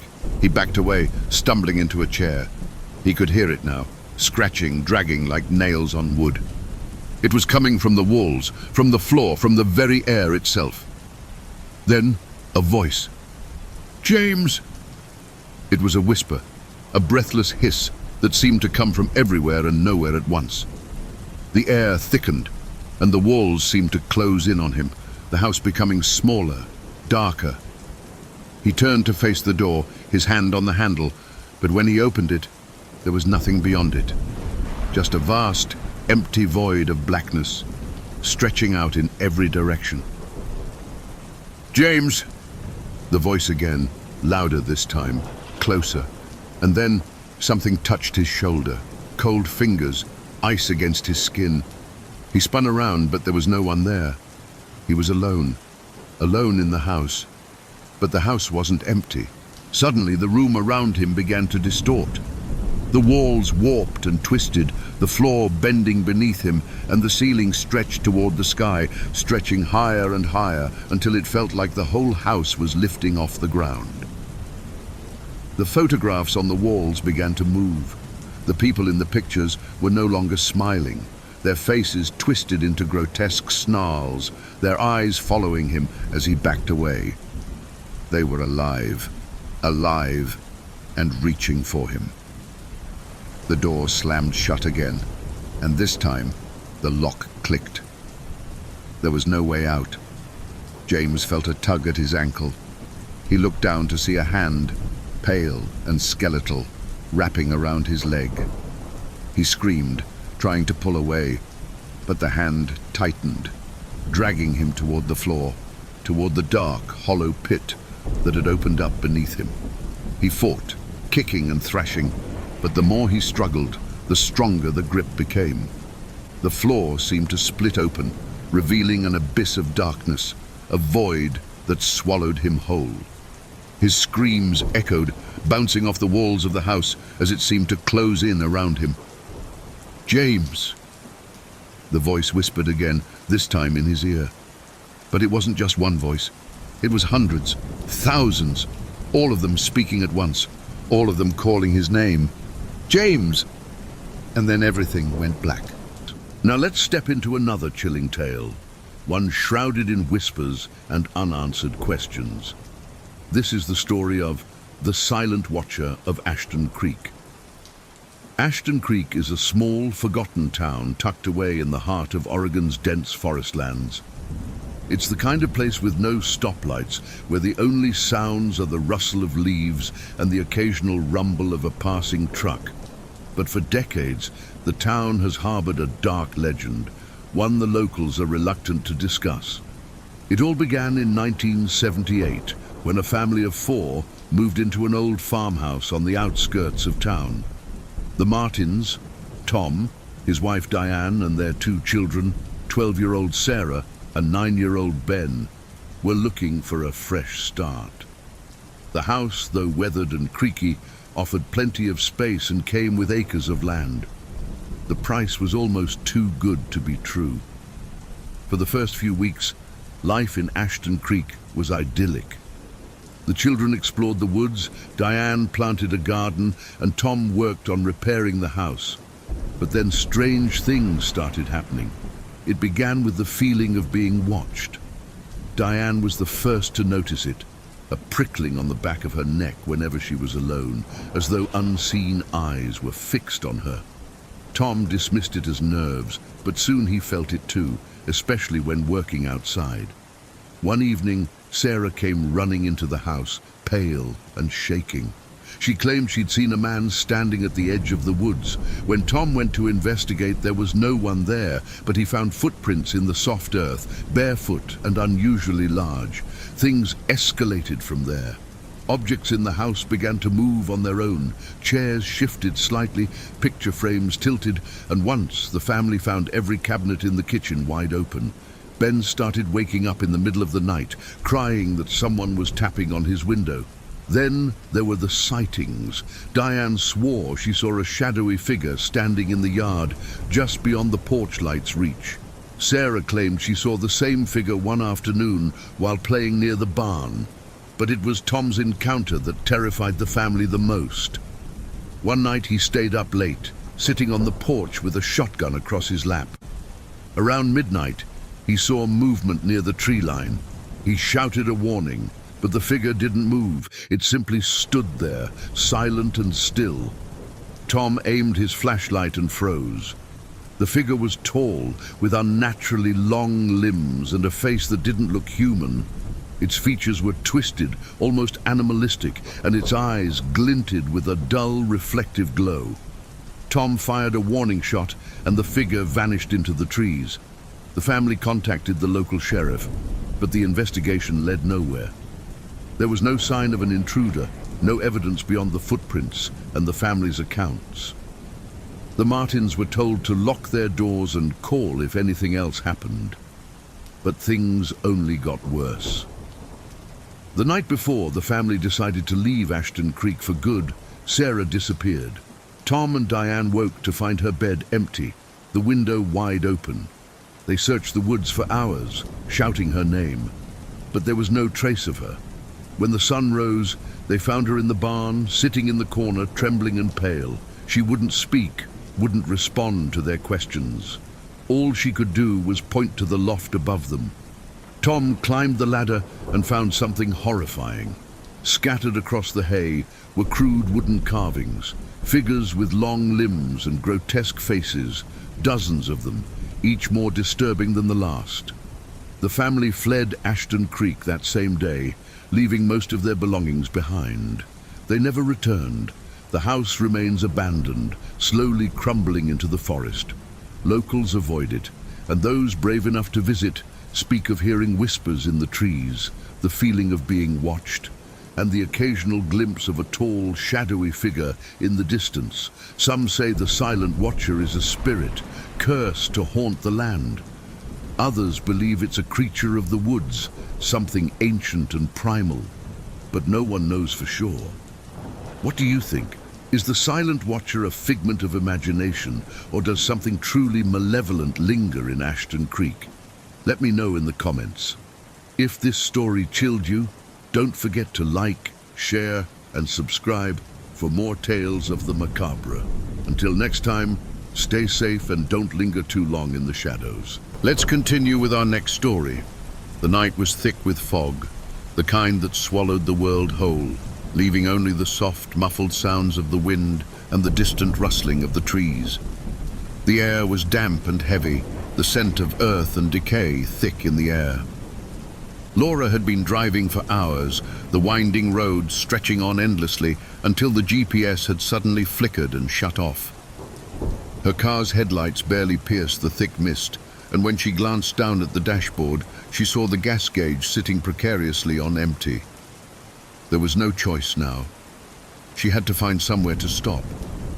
The rain had started to fall heavily, and the cold had seeped deep into her bones. She needed shelter, and fast. It wasn't long before she saw the silhouette of a house looming in the distance, dark against the backdrop of the fog. At first, she thought it might be abandoned, but there was a light shining from one of the windows. A single, welcoming glow. She pulled up to the front, the gravel crunching beneath the tires as she came to a stop. The house was old, far older than it should have been. Its structure was crooked, as if it had been leaning for years, the windows fogged and clouded with grime. The porch was sagging, the stairs creaking as she made her way up. She paused at the door, her hand resting on the cold, rusted knob. There was a strange hesitation inside her, a flicker of instinct telling her to turn away. But the storm was worsening, and she had no other option. The door opened with a slow, grinding groan. The inside was dim, lit only by a few flickering candles and the faint light from the window. The air was stale, thick with dust, and the smell of something rotten lingered in the corners of the room. "Hello?" she called, her voice uncertain. but her words seemed to be swallowed by the oppressive silence. No response. She stepped inside, closing the door behind her, and a cold draft swept past her, making the hairs on the back of her neck stand up. The house seemed wrong. There was something unnatural about it. The furniture was old, but not simply vintage. There was a sense of decay that went beyond age. It was like the house had been left untouched for decades, but there was an eerie sense of life lingering in the shadows. She walked further inside, her footsteps echoing in the empty halls. The wallpaper was peeling, revealing layers of history that had long been hidden. The floors creaked with every step, but there was something else, a faint, whispering sound that seemed to come from the walls themselves. It was so soft, almost imperceptible, like voices murmuring just out of reach. "Is someone here?" she asked again, a little more forcefully this time, her heart beginning to race. But no one answered. The house remained still. As she turned into the next room, something caught her eye. A portrait hung crookedly on the wall, the image faded and worn, the faces of the people in the painting barely discernible. They were all smiling, too wide, too bright. But the longer she stared at the picture, the more she felt like their eyes were following her, their expressions shifting from smiles to something darker. A chill ran through her. She couldn't put her finger on it, but there was a heavy feeling in the air now, pressing against her chest, making it harder to breathe. She glanced around the room, and that's when she noticed it. The door at the end of the hallway was ajar, the faintest light shining through the crack. Her curiosity overpowered her fear. She moved toward it, her footsteps louder now in the thick silence, the whispering voices growing louder too. The door creaked open on its own as she reached it. Inside was a large, dimly lit room, the floor covered with old, ragged rugs. A fireplace sat in the corner, its embers barely glowing. But what caught her attention was the large rocking chair in the center of the room, slowly swaying back and forth, creaking with each movement. Laura stood frozen. The chair continued its motion, as though someone had just risen from it. But no one was there. Suddenly she heard it. A soft voice, just behind her. A whisper so close that it seemed to come from inside her own mind. "Leave now." Her heart skipped a beat, and she spun around, but no one was there. Only the empty room and the unsettling rocking chair.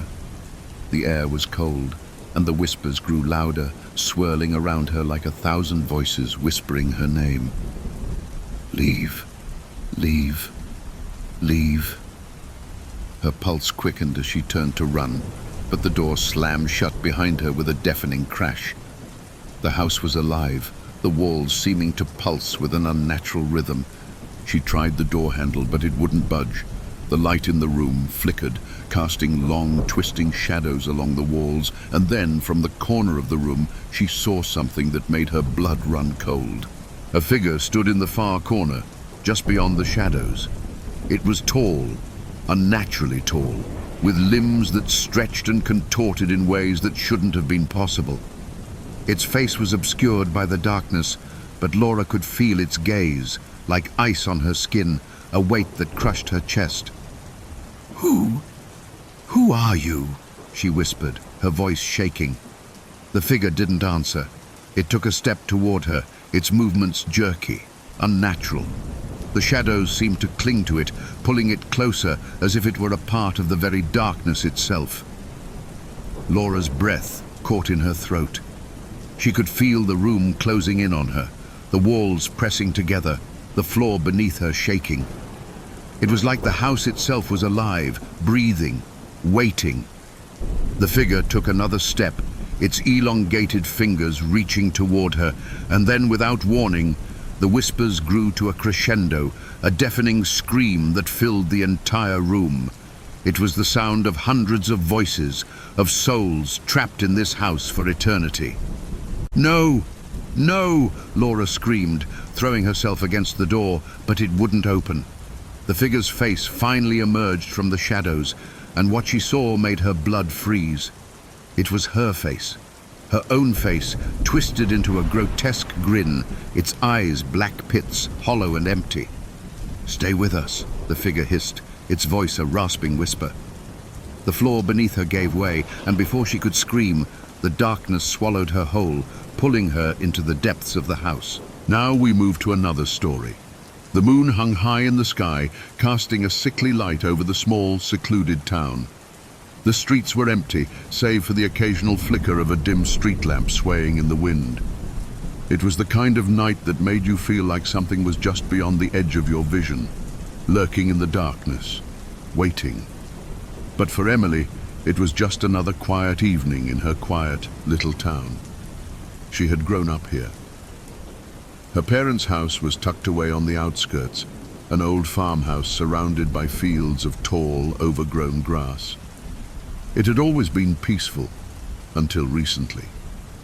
Lately, the silence had felt different, heavier. The house seemed to breathe with an unnatural rhythm, creaking and groaning in the dead of night. Sometimes, she thought she heard whispers, soft murmurs that seemed to come from the walls themselves.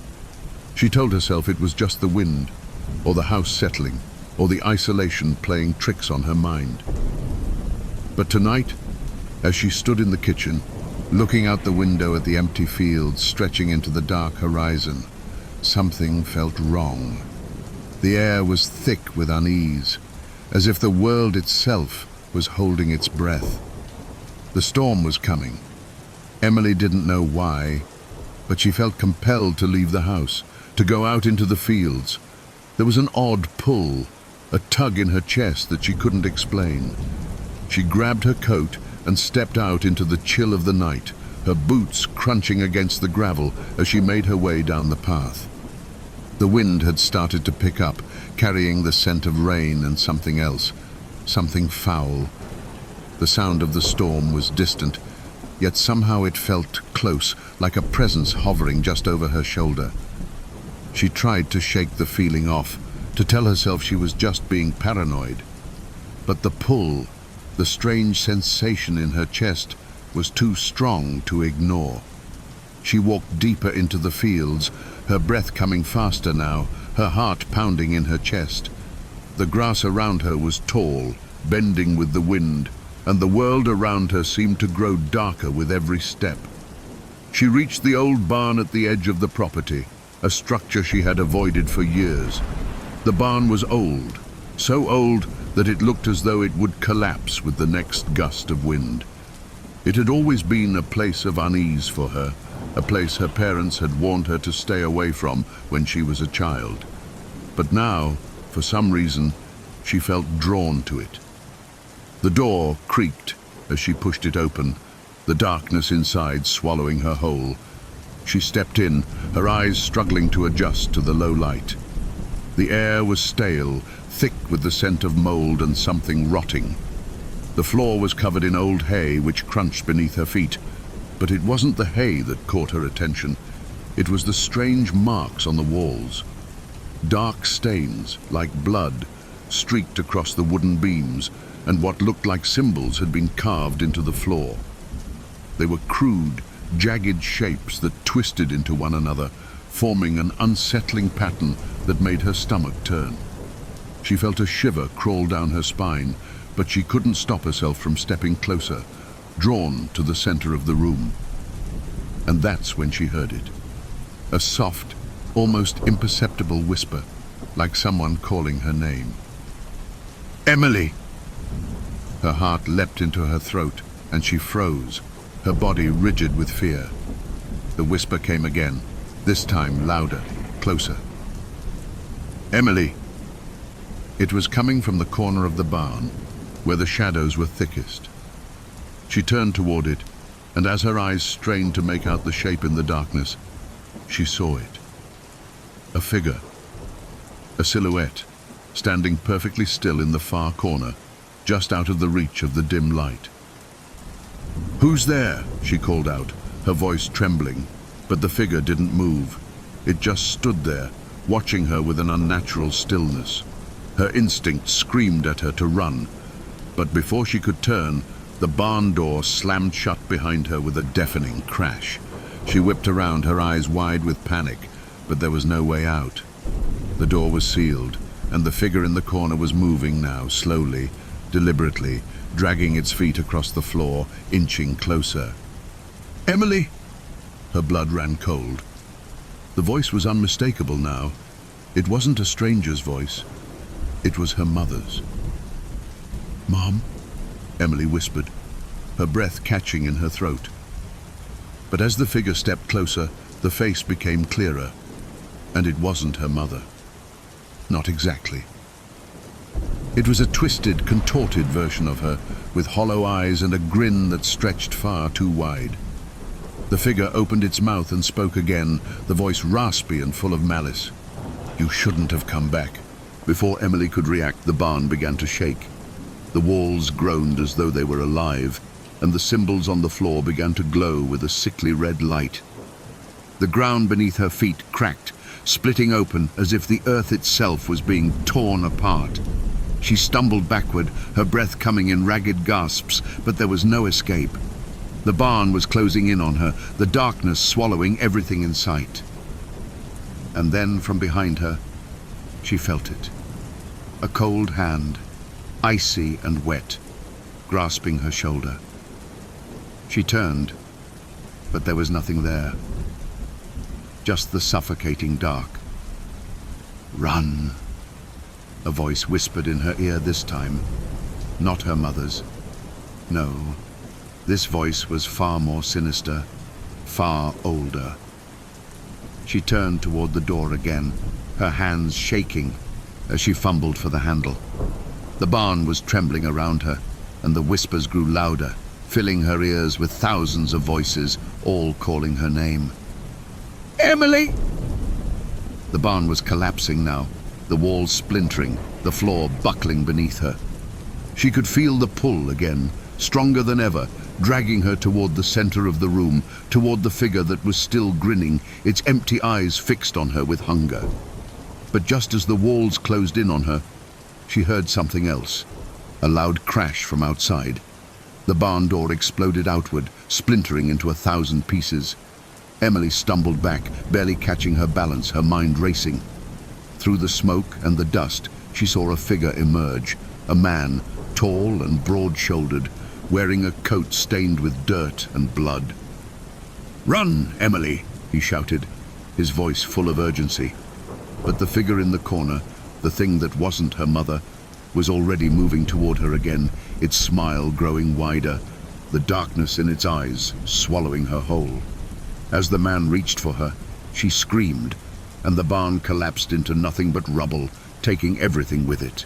It began on a night like any other, quiet, cold, and still. I was driving home, the road stretching endlessly before me, swallowed by the thick embrace of the forest on either side. The headlights of my car cut through the dark, illuminating fleeting glimpses of trees, their skeletal branches clawing at the sky. It was then, as I rounded a sharp curve, that I saw it, something darting across the road. At first, I thought it was a deer, but no. It was too quick, too low to the ground, and its movement unnatural. I slammed on the brakes, my heart hammering in my chest, the tires screeching in protest. When the car stopped, the thing was gone. Just shadows and silence again. I told myself it was nothing, just a trick of the light or a stray animal. But deep down, I felt it, a faint, gnawing unease that wouldn't let go. I pressed on, but the road seemed longer now, the darkness denser, like it was wrapping itself around me. Then, the radio crackled. Static at first, then a voice. Faint, almost a whisper. "You shouldn't be here," it said. I froze, my hand hovering over the dial. The voice wasn't clear. It sounded distorted, broken, like it wasn't meant to be heard. "Who is this?" I asked, my voice trembling. No answer, just static, And then, laughter. Low, guttural laughter that crawled under my skin and made my stomach twist. I turned the radio off, but the laughter didn't stop.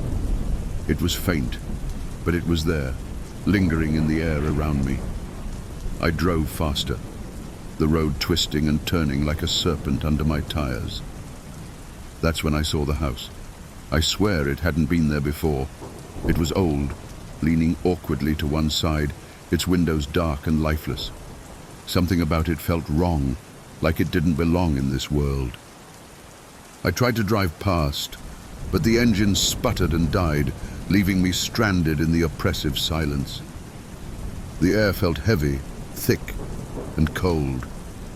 I stepped out, my breath fogging in the freezing air, and approached the house.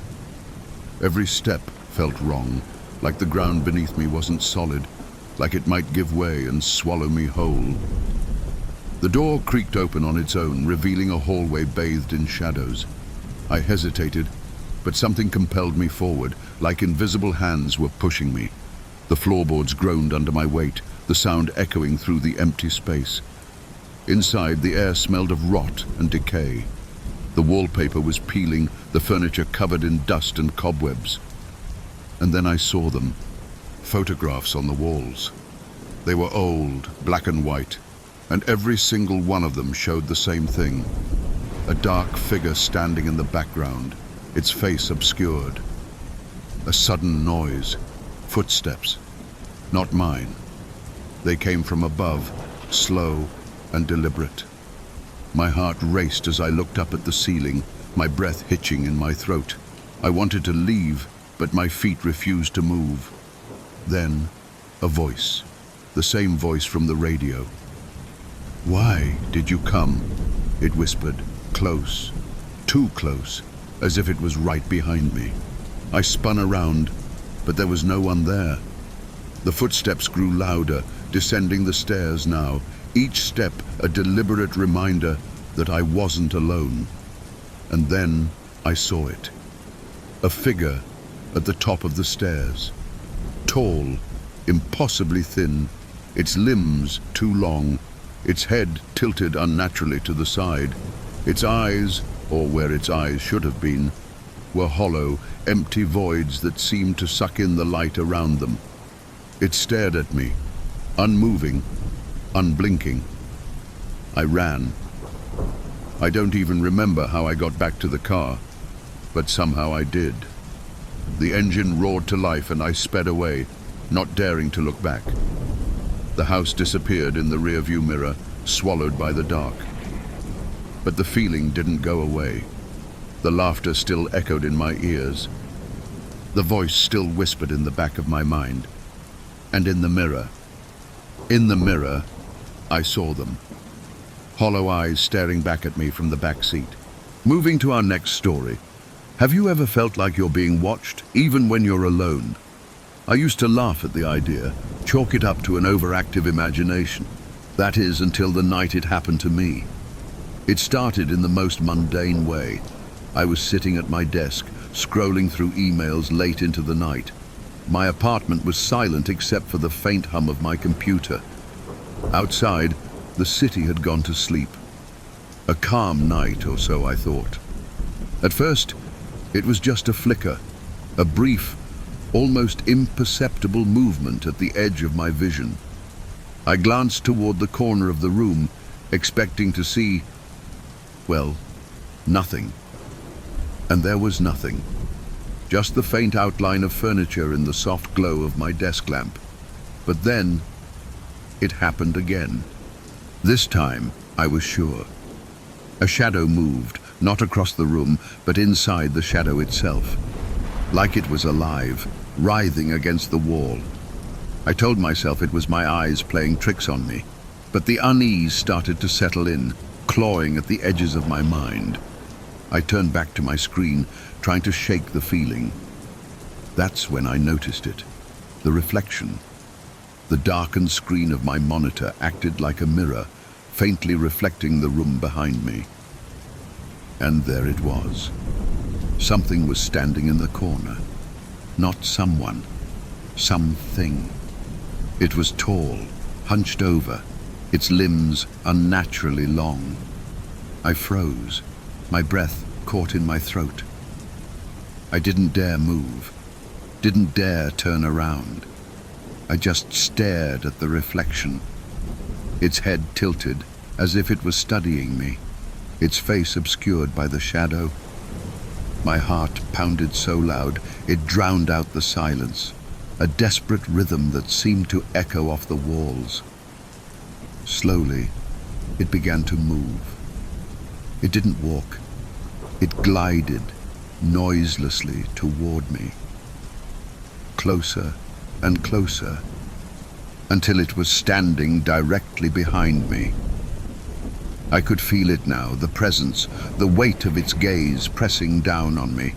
And then, a sound, a raspy, guttural breath, so close it stirred the hairs on the back of my neck. I snapped. I spun around, ready to face whatever it was. But the room was empty. Just my apartment, bathed in the warm glow of my lamp. My heart was still racing, my mind screaming that something was wrong. But there was nothing there. I laughed nervously, shaking my head. "You're losing it," I muttered to myself, forcing a weak smile. I stood up, deciding to call it a night. Sleep would clear my head. As I moved toward the bedroom, I noticed something. The air felt different, heavier, colder. And then I saw it. The mirror in the hallway. It didn't reflect me. No. It reflected us. There I was, standing frozen, and behind me, it was there again. Only this time, I could see it clearly. Its skin was ashen, stretched taut over jagged bones. Its eyes were black voids, impossibly deep, and its mouth was a twisted grin full of too many teeth. It leaned in close, its face nearly touching mine in the reflection. I didn't dare move. My body wouldn't let me. Its grin widened, and then it whispered. No sound came out of its mouth, but I felt the words vibrating deep in my chest like a secret only my body could hear. "You invited me." My breath hitched. I didn't know what it meant. Didn't want to. I bolted for the door, fumbling with the lock, my hands shaking uncontrollably. When I finally threw it open, I stopped. My blood ran cold. The hallway outside my apartment wasn't there anymore. Just a vast, infinite darkness stretching out in every direction. I stepped back, slamming the door shut, my back pressed against it as my chest heaved with panicked breaths. And then the lights went out. The darkness was absolute. I couldn't see, couldn't hear anything but the pounding of my heart. I fumbled for my phone, for anything to light up the room. My hands found the screen and I clicked it on. The beam of light from my phone revealed nothing at first. Just the walls of my apartment, the desk, the couch. And then it landed on the mirror. My reflection was gone, but it wasn't empty. It was still there, standing on the other side, staring out at me, its grin impossibly wide now, stretching ear to ear. It raised a hand, and so did I, but not of my own accord. My body wasn't mine anymore. It was then that I realized. This wasn't my home anymore, it was its. Let's jump straight to next scary tales. It was an ordinary Sunday when I first noticed it. I had just finished grocery shopping, the usual Sunday routine, eggs, bread, coffee, a few snacks to get me through the week. The sun was setting as I unpacked the bags in my kitchen, the light filtering through the window casting long shadows on the walls. Everything seemed calm, too calm. I was putting away the canned goods when I heard it. A faint sound coming from upstairs, like a creak of wood. I froze, listening intently. My house was old, and it made noises, sure. But this sound wasn't quite right. It wasn't the house settling, it was more deliberate. A slow, rhythmic creak. I shook it off, convinced it was just the wind pushing something against the walls. But then it came again. Creak, creak, creak. I set the can down on the counter, heart racing for reasons I couldn't explain. I had been living here for years, and nothing strange had ever happened. Still, the air felt thicker, heavier, and a chill ran down my spine. The sound was coming from the attic. I don't go up there much. It's a small, dusty room, full of forgotten boxes and old furniture from the previous owners. But something about that noise, something about the rhythm, made me uneasy. I grabbed the flashlight from the drawer, turned it on, and slowly made my way up the stairs. The attic door was at the end of the hallway, its old wooden frame covered in layers of chipped paint. I reached for the knob and hesitated for a moment. Why did I feel so nervous? I had been up there 100 times before. I twisted the knob, pushing the door open.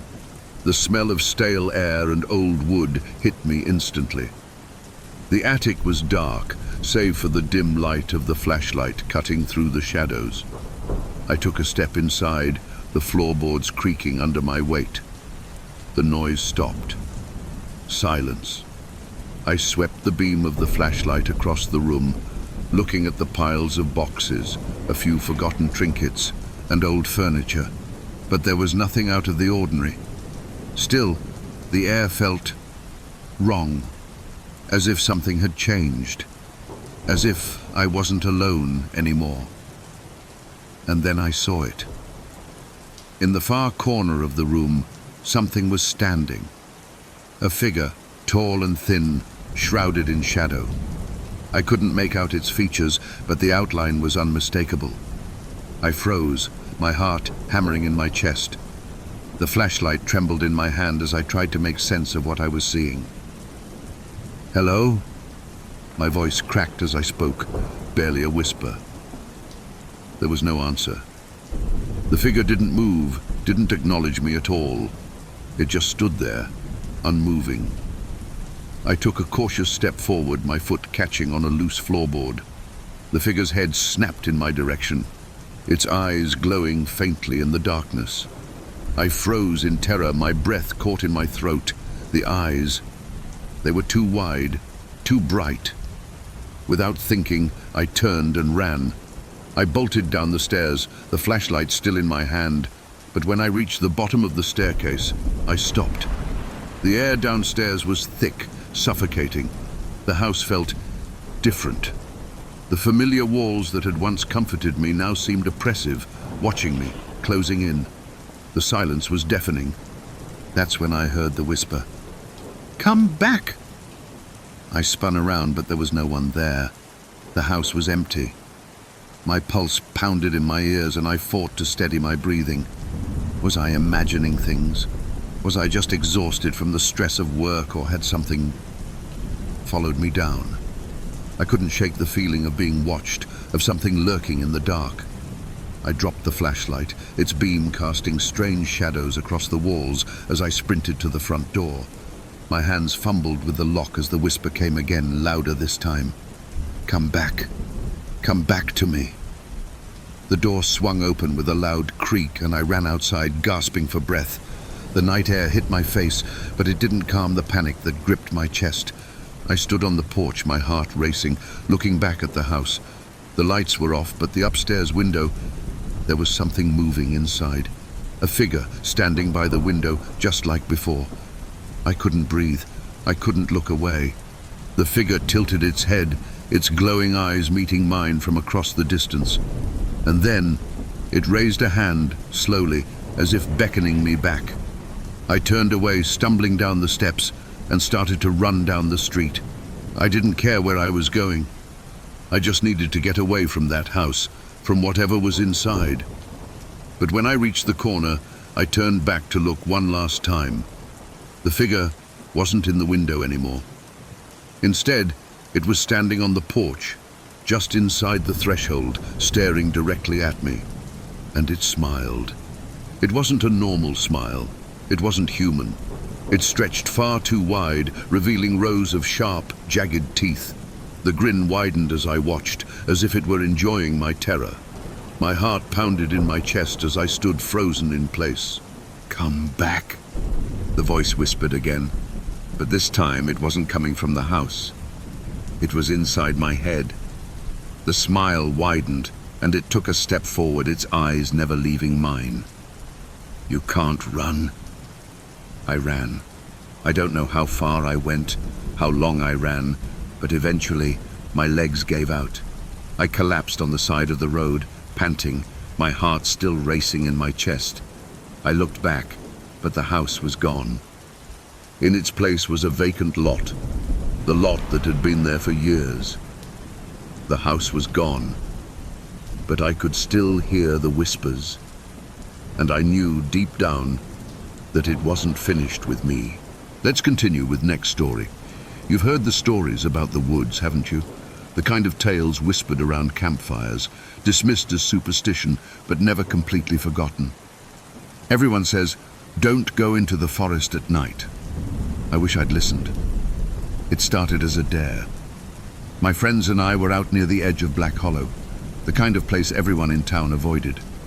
They joked about the legends, the disappearances, the strange sounds people claimed to hear, and me, I laughed along, pretending I wasn't scared. Then came the challenge. Go into the woods just until the old clearing, 5 minutes, then come back. I didn't want to do it, but their teasing, their jeers, I couldn't stand it. So I went, alone. The moment I stepped past the tree line, the air changed. It was colder, heavier, like the forest was holding its breath. The moonlight barely pierced through the canopy, and each step I took felt muffled, like the earth itself was swallowing the sound. I told myself it was fine, just a few minutes. The clearing wasn't far, everyone knew that. But as I walked, the path twisted in ways it shouldn't have. Trees loomed larger, their branches tangled like grasping fingers. The deeper I went, the quieter it became. No wind, no rustling leaves, no distant chirping of crickets, just silence. And then, a sound. Faint at first, a low melodic hum drifting through the trees. It wasn't natural, too deliberate, too human. I stopped, straining to listen. The hum grew louder, closer, wrapping around me like a thick fog. My heart pounded in my chest as I turned, searching for the source. There, between the trees, I saw it. A light, faint, flickering, like a lantern swaying gently in the dark. I thought maybe it was one of my friends trying to scare me. But as I stepped closer, I realized the light wasn't coming from a lantern. It was coming from her. She stood in the clearing, bathed in a soft, ethereal glow. Her dress was tattered, her hair wild, and her skin pale, almost translucent. She didn't look at me at first. She was humming, swaying slightly, her head tilted down. The melody was strange, haunting, like a lullaby sung in a language I couldn't understand. I should have turned back. I should have run, but I didn't. Something about her pulled me in, a magnetic force I couldn't resist. I took a step closer, and her head snapped up. Her eyes, they weren't human, black as the void, endless and empty, and yet they saw everything. She smiled, and her mouth was wrong, too wide, her teeth too sharp. Her voice cut through the silence like a blade. "Lost, are you?" she said, her tone dripping with mockery. I tried to speak, to explain, but no words came out. My body felt frozen, paralyzed by fear. She took a step toward me, her bare feet not making a sound on the forest floor. "This is no place for the living," she whispered, her voice a soft, venomous hiss. "But you came anyway." I stumbled back, my heart racing. I'm leaving," I managed to stammer, my voice barely above a whisper. Her laughter echoed through the trees, sharp and chilling. "Leave," she repeated, tilting her head. "You don't leave once you're seen." The light around her flared, brighter now, casting long, jagged shadows across the trees. The forest itself seemed to change, the branches twisting, the ground shifting under my feet. Her smile widened as she reached out, her fingers impossibly long, her nails like claws. I turned and ran, my breath ragged, my legs burning. The forest wasn't the same anymore. The path I'd taken was gone, replaced by a labyrinth of trees that seemed to close in around me. And behind me, her humming followed, louder, faster, like a predator toying with its prey. I don't know how long I ran. Minutes? Hours? It felt like eternity. My lungs ached, my legs trembled, but I couldn't stop. Her laughter was everywhere, echoing through the forest, mocking me. Finally, I saw it. A break in the trees, the faint glow of streetlights, the edge of the forest. Safety. I pushed myself harder, stumbling out onto the dirt road, collapsing to my knees. When I looked back, the forest was still. Quiet. Empty. I thought I was safe. I thought I'd escaped. But now I know better. She didn't follow me out of the woods. She didn't have to. I see her in the shadows of my room now, hear her humming when the night is quiet. She's waiting, always waiting, just out of reach. And sometimes, when I close my eyes, I feel her breath on my neck, her voice whispering the same words over and over. You don't leave once you're seen. Now we are moving to next story. I never believed in the paranormal.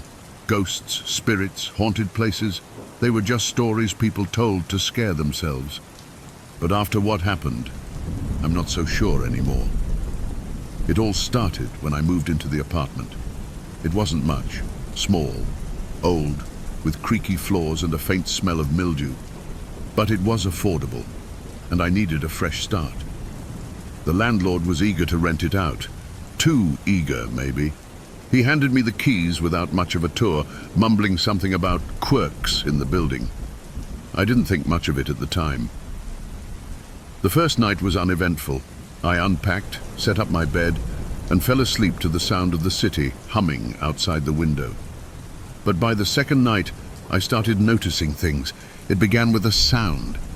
A faint tapping, rhythmic, like someone knocking softly on wood. At first I thought it was coming from the apartment above me, but when I went to the window, I realized it wasn't. It was coming from inside the walls. I pressed my ear against the plaster, trying to make sense of it, but as soon as I did, the tapping stopped. The silence was almost worse, like the air itself was waiting for me to move. I shook it off, telling myself it was just an old building settling. But that night, I didn't sleep well. The next morning, I noticed something strange. A picture frame I'd hung in the living room was crooked, tilted so far to one side it looked like it might fall. I could have sworn it had been straight the day before. I adjusted it, and as I stepped back to admire my handiwork, the frame shifted, tilting again, right in front of me. I froze. My heart pounded as I stared at it. The room was still. No breeze, no vibration. Nothing to explain what I'd just seen. I laughed nervously, convincing myself it was my imagination, and went about my day. But things only got stranger. By the third night, I couldn't ignore it anymore. The tapping was back, louder this time, and accompanied by something else. A whisper, low, almost imperceptible, like someone speaking just out of earshot. I lay in bed, staring at the ceiling, trying to make out the words. They were garbled, broken, like static on a bad connection. I wanted to believe it was the neighbors, the pipes, anything but what it sounded like. And then the whispers stopped. Silence filled the apartment. Heavy, oppressive. I thought maybe I'd imagined it all. But then, The door to my bedroom creaked open. Slowly, deliberately. I sat up, my breath caught in my throat. "Hello!" I called out, my voice shaking. No response.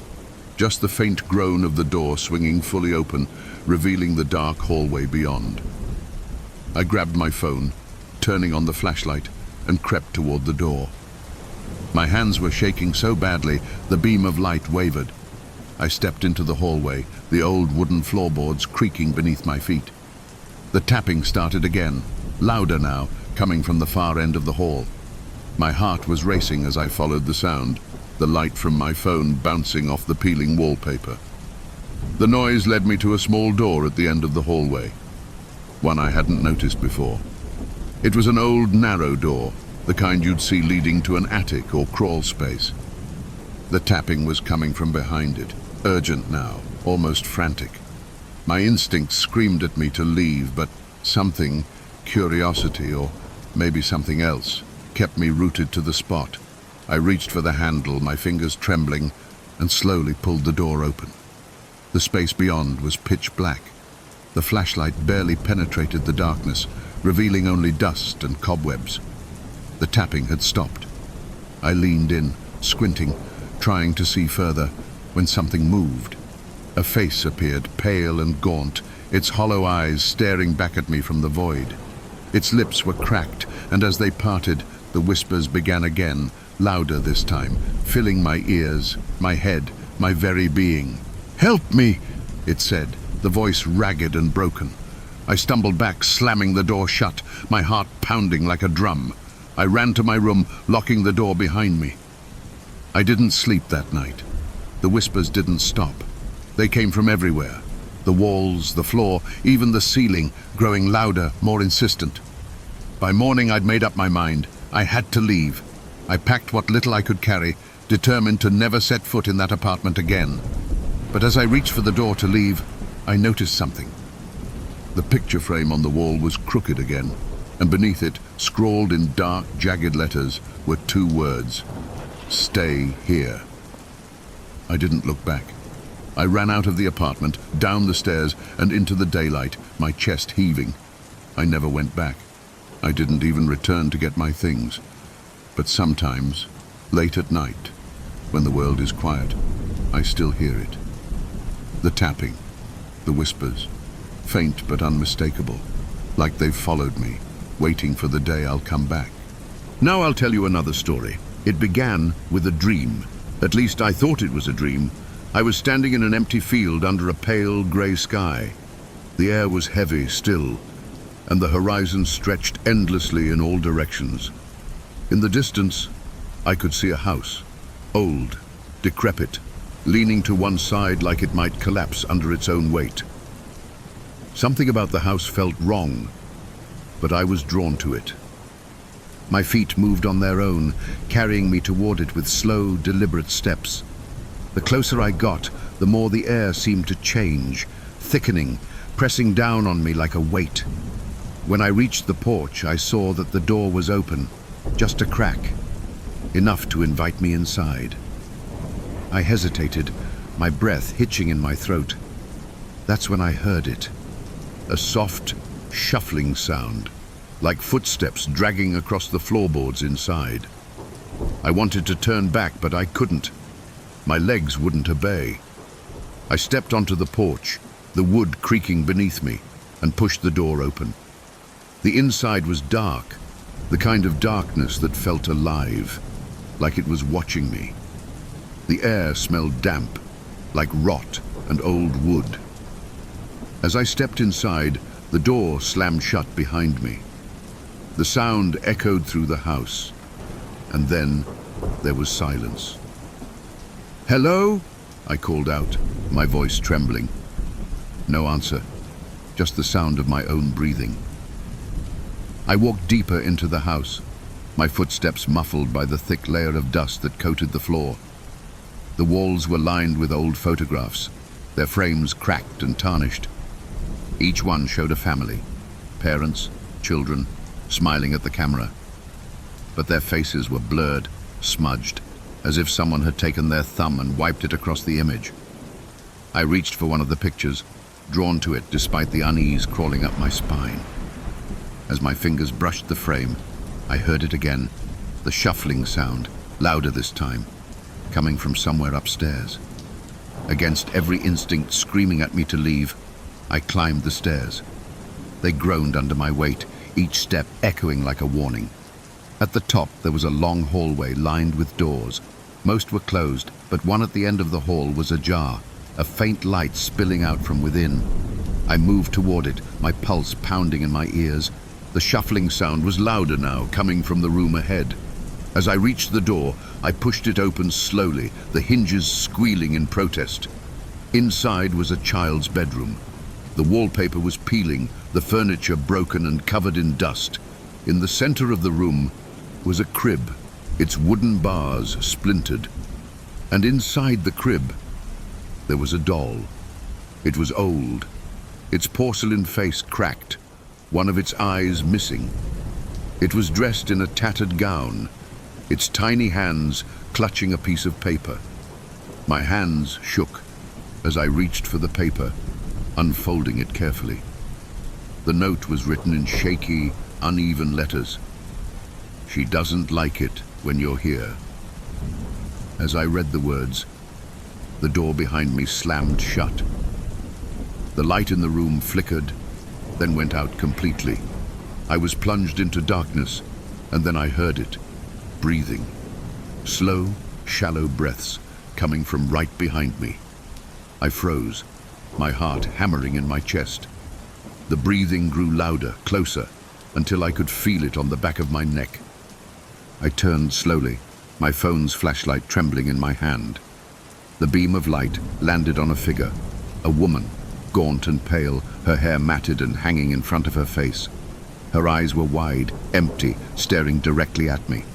Her mouth was stretched into a twisted smile, too wide, her teeth jagged and yellowed.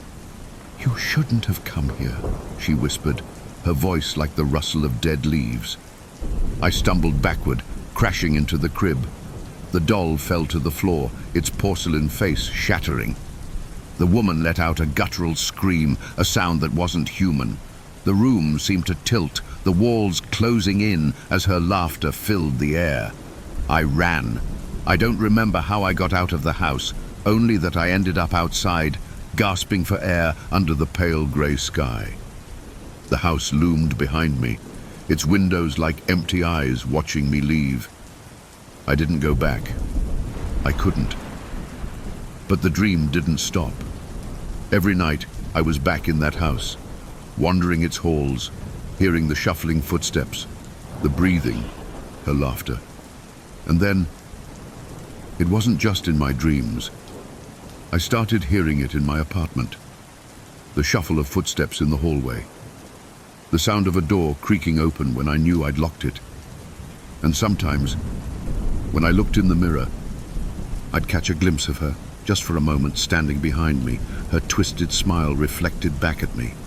Now, I'm afraid to sleep, afraid to close my eyes, because I know the next time I wake up, I might not be in my bed.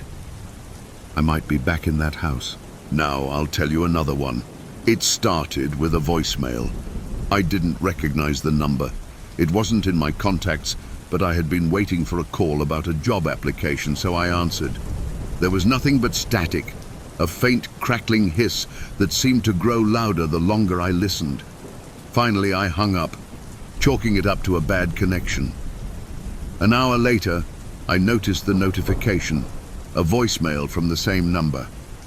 I played it, expecting silence, or maybe an accidental pocket dial.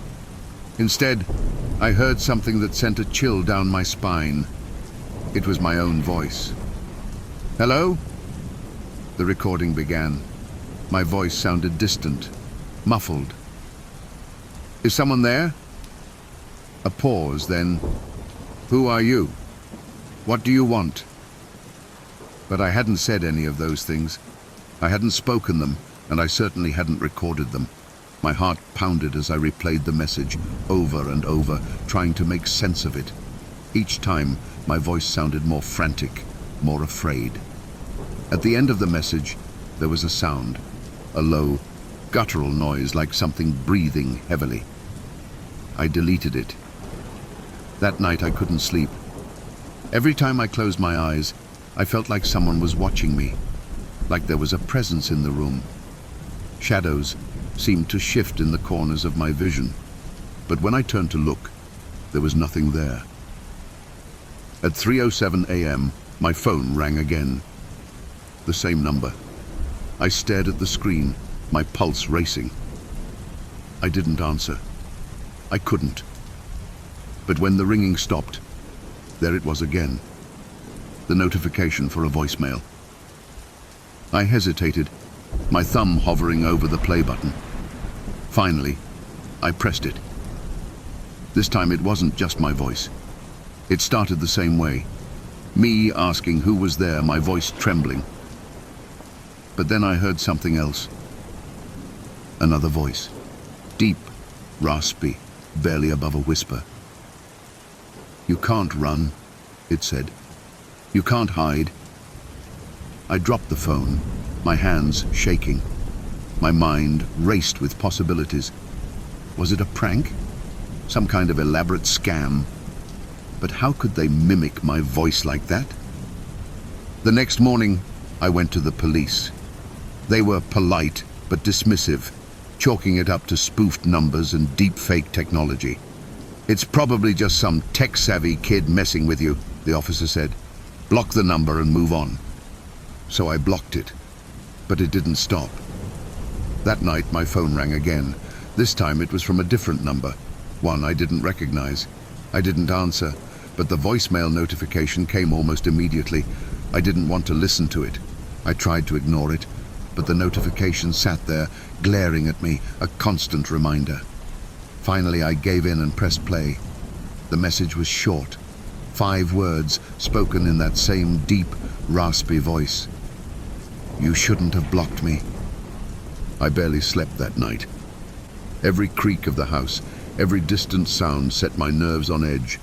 I felt like I wasn't alone, like the very air in the room was charged with something malevolent. The next day, the calls started coming more frequently. Different numbers each time, all leaving voicemails. Some were silent, others were filled with static or faint whispers I couldn't make out. But the worst ones were the ones where I could hear myself. Each time my voice was more panicked, more desperate.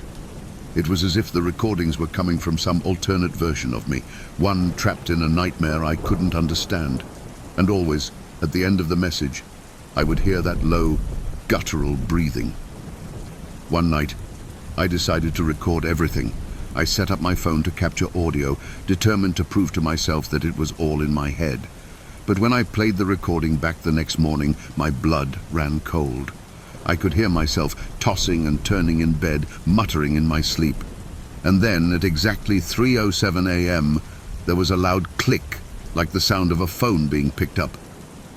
"Hello?" My voice whispered on the recording, trembling. There was a pause, and then, "Who are you? What do you want?" It was the exact same voice I'd heard in the first voicemail. My voice. And then the other voice spoke. Low, raspy, filled with malice. "I'm already here." I stared at the screen, my hands shaking. I rewound the recording, listening to it again and again. Each time, the words hit me like a physical blow. "I'm already here." I didn't know what to do. I didn't know who to turn to. All I knew was that I couldn't stay in that house another night. I packed a bag and left, checking into a motel on the other side of town. But the calls didn't stop. Even now they come, no matter where I go. The numbers are always different, always untraceable. And the messages are getting worse.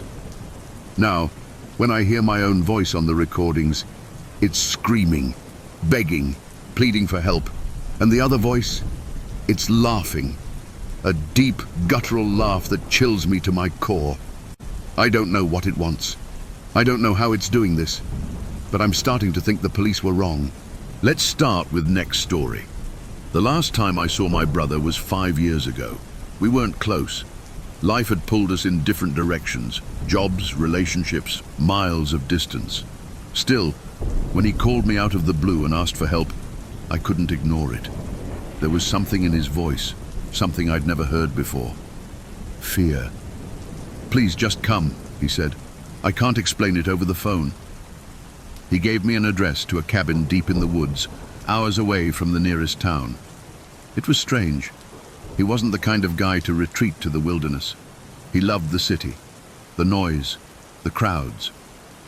But his voice had cracked when he gave me the address, and that was enough to make me go.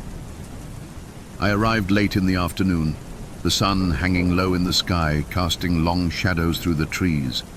The cabin was small, weathered, and surrounded by a silence that felt unnatural. As I stepped out of my car, the hair on the back of my neck stood on end. The door to the cabin was ajar. "Ben!" I called out, my voice echoing in the stillness. There was no answer. I pushed the door open and stepped inside. The air was heavy, thick with the scent of mildew and something else, something metallic. Blood. The living room was a mess. Furniture overturned, papers scattered across the floor.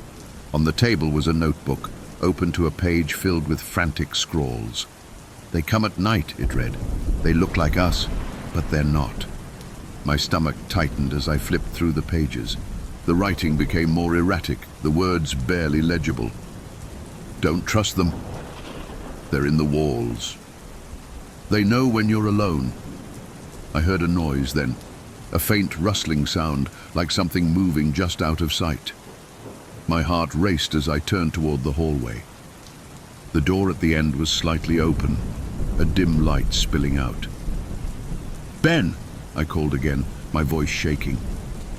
The rustling stopped. I moved down the hall, my footsteps echoing on the wooden floor. The door creaked as I pushed it open, revealing a small bedroom. The bed was unmade, the blankets tangled, and there, sitting in the corner, was my brother. His back was to me, his shoulders hunched. His clothes were dirty, torn, and he was muttering something under his breath. "Ben," I said softly, stepping closer. "It's me." He froze, his head tilting slightly as if listening. Slowly, he turned to face me, and I felt my breath catch. It was Ben, but it wasn't. His eyes were wide, bloodshot, filled with a wild, animal-like fear. His skin was pale, almost grey, and his lips were cracked, flecked with dried blood. "They're here," he whispered. "They followed you." "Who? Ben, what are you talking about?" He lunged forward, grabbing my arm with a strength that didn't seem possible. "You have to leave," he hissed. "They'll take you too. They'll make you one of them." I tried to pull away, but his grip was like iron. "Ben, stop. You're scaring me." "They already know you're here," he said, his voice cracking. "They'll come for you at sundown." And then, as if on cue, the light outside began to fade. The cabin was plunged into shadow, the only illumination coming from the dim bulb hanging overhead. Ben released me, backing into the corner, his eyes darting to the windows. "It's too late," he whispered. "They're here." The sound came then, a soft, rhythmic tapping on the window. My blood ran cold as I turned to look. A figure stood outside, its face obscured by the gathering darkness. "Don't let them in," Ben said, his voice trembling. "No matter what they say, no matter who they look like, don't let them in." The tapping grew louder, more insistent. The figure pressed its face against the glass, and I saw it. It looked like me. My own face stared back at me, but the eyes were wrong. Too wide, too dark. A twisted smile spread across its lips, revealing teeth that were too sharp, too many. It raised a hand and knocked on the glass, its voice muffled but clear. "Let me in." I stumbled back, shaking my head. "This isn't real. This can't be real." It's real, Ben said, his voice hoarse. They mimic us. They wear our faces, but they're not us. Don't trust it. The thing outside knocked again, harder this time. Let me in, it repeated, its voice perfectly mimicking mine. It's cold out here. I grabbed Ben, dragging him toward the door.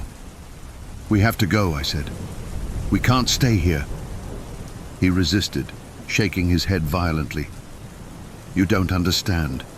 You can't run from them. They'll follow you. They always follow.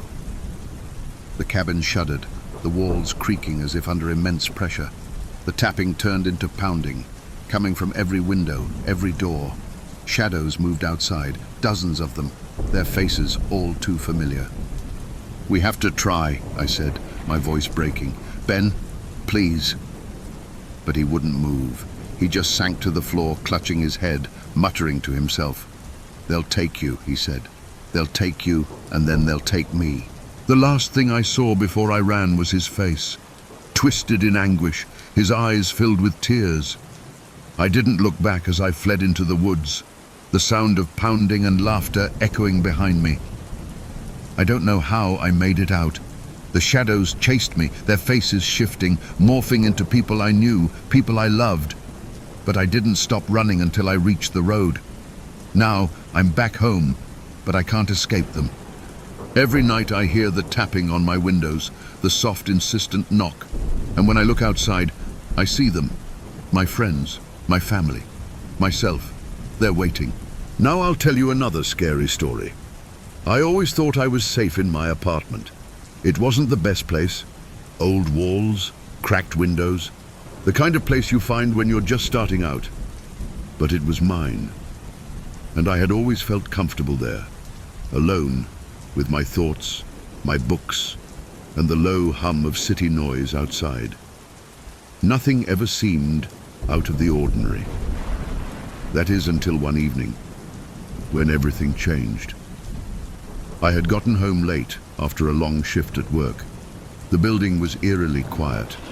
I thought it was strange, but I was tired and didn't give it much thought.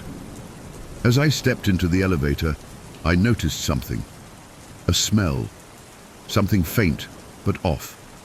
A rotting, musty scent that clung to the walls. I frowned and glanced around, but there was no one in the elevator with me, and the floors passed by as usual.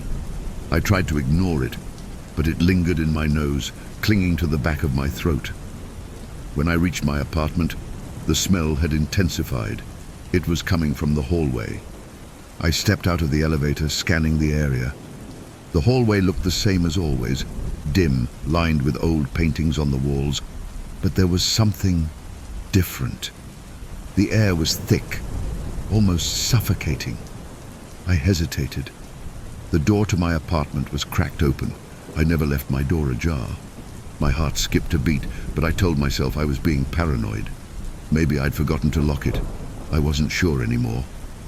I approached slowly and pushed the door open fully. It was dark inside.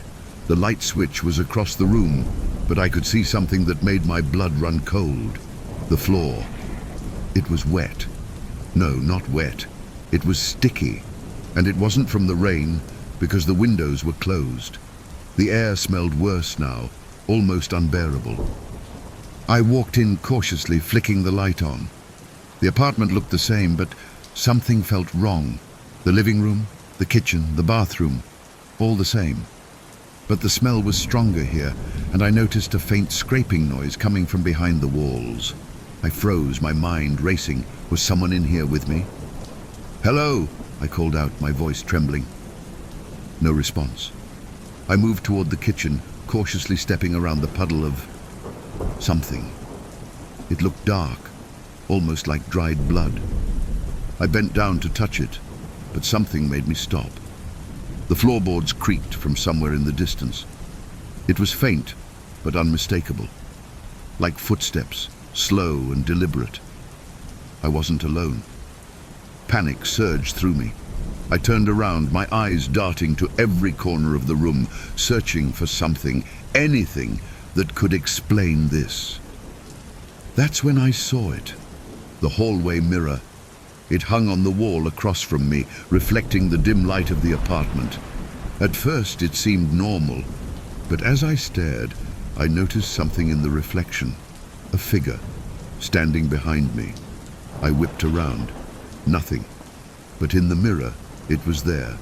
A shadowy figure, just behind my shoulder, standing perfectly still, watching me. I backed away slowly, not taking my eyes off the mirror. The figure didn't move. It just stood there, like it was waiting for something. I blinked, and it was closer. I screamed, running for the door. But when I reached for the handle, I felt it. A cold hand on my shoulder. A hand that wasn't there when I looked. I spun around, but no one was there. The mirror was still showing the figure, but now it was smiling, its mouth stretching unnaturally wide. "Get out," it whispered, its voice a rasp that chilled my bones. "Get out, now." I couldn't breathe. The room spun as I reached for the door again, yanking it open. But the hallway outside wasn't the hallway I had come from. It was darker. The air was thick, heavy, and at the end of the hall, just beyond the shadows, I saw it. The figure.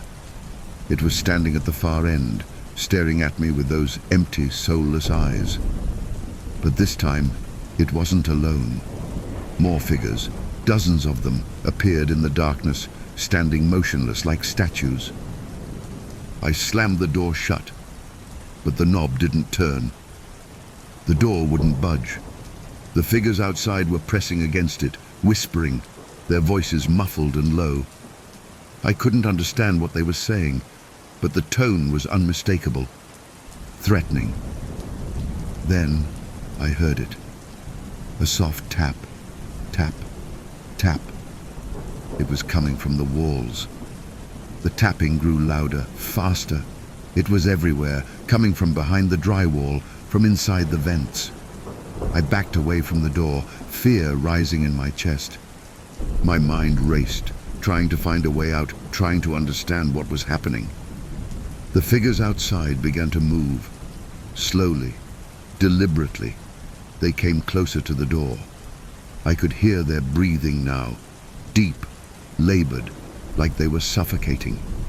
And then I heard the worst sound of all, a low, guttural laugh. It came from behind me. I turned around, heart pounding, and that's when I saw it, the reflection in the mirror. But this time, the figure wasn't standing still. It was walking toward me, its face twisted into a grotesque grin, its eyes wide and hungry, and it whispered something that froze me in place. "You're mine now." I didn't know what to do. I couldn't run. I couldn't escape. The apartment had become a cage. The walls were closing in, the figures were getting closer, and the laughter, that horrible laughter, echoed louder and louder until it filled my head. In a final desperate attempt, I grabbed a chair and threw it at the mirror. The glass shattered, shards raining down around me. The laughter stopped. For a moment there was silence. Then the tapping resumed, but this time it was louder than ever. The walls were shaking, the floor beneath my feet trembling, and I knew then that the figures weren't just outside anymore. They were inside too. As I looked around the room, my reflection, no longer just in the mirror but in every surface, grinned back at me, and in a voice not my own, whispered one final word. "Welcome." Now I'll tell you my favorite scary story. I've always been a night owl. There's something about the quiet of the late hours that soothes me, the way the world outside seems to fade away, leaving only the soft hum of the refrigerator and the occasional creak of the house. That night I was working late, my eyes growing heavy as I stared at the computer screen. It was one of those nights where everything felt off-kilter, the kind where you feel like you're being watched, even though you know no one's there. But I shrugged it off, blamed it on the exhaustion, and continued typing. It wasn't until I heard the sound that I realized something wasn't right. At first it was just a soft noise, barely noticeable, like a tap, a faint knock, as though someone was gently knocking on my front door. I paused, sitting up straight, straining my ears to listen. Nothing. I shook my head. It was probably the wind, or maybe the house settling. I had been hearing strange noises in the old house lately. Random creaks and groans that seemed to echo through the rooms, but nothing I couldn't explain away. But then it came again. A tap, tap, tap. Louder this time. I froze. The hairs on the back of my neck stood up. My heart began to race. I stood slowly, my feet heavy on the floor as I walked toward the front door. I didn't know why, but the closer I got, the more I felt uneasy. The silence around me seemed to press in on all sides. I reached the door and peered through the peephole. Nothing. No one was there. I exhaled, my breath shaky. It was ridiculous. There was no reason to be afraid. It was just the wind, or maybe an animal outside. I stepped back from the door, but before I could turn away, the sound came again. Tap, tap, tap. This time it was coming from the window by the door. I rushed to the side, pulling the curtains back slightly. The street outside was dark, the only light coming from the dim street lamp at the corner. And then I saw it. A figure, standing in the shadows, just beyond the edge of the light. I couldn't make out any features, just the silhouette of someone, or something, standing unnaturally still. The figure didn't move, didn't speak. It just stood there. I could feel my heart pounding in my chest. My instinct screamed at me to run, to lock the door and call the police, but I couldn't move. My legs felt like they were made of stone. I stood frozen, staring at the figure. And then, as though it sensed my gaze, it turned toward me. The figure's head tilted at an odd angle. The motion was unnatural, almost mechanical. I felt a chill run down my spine as its face came into view.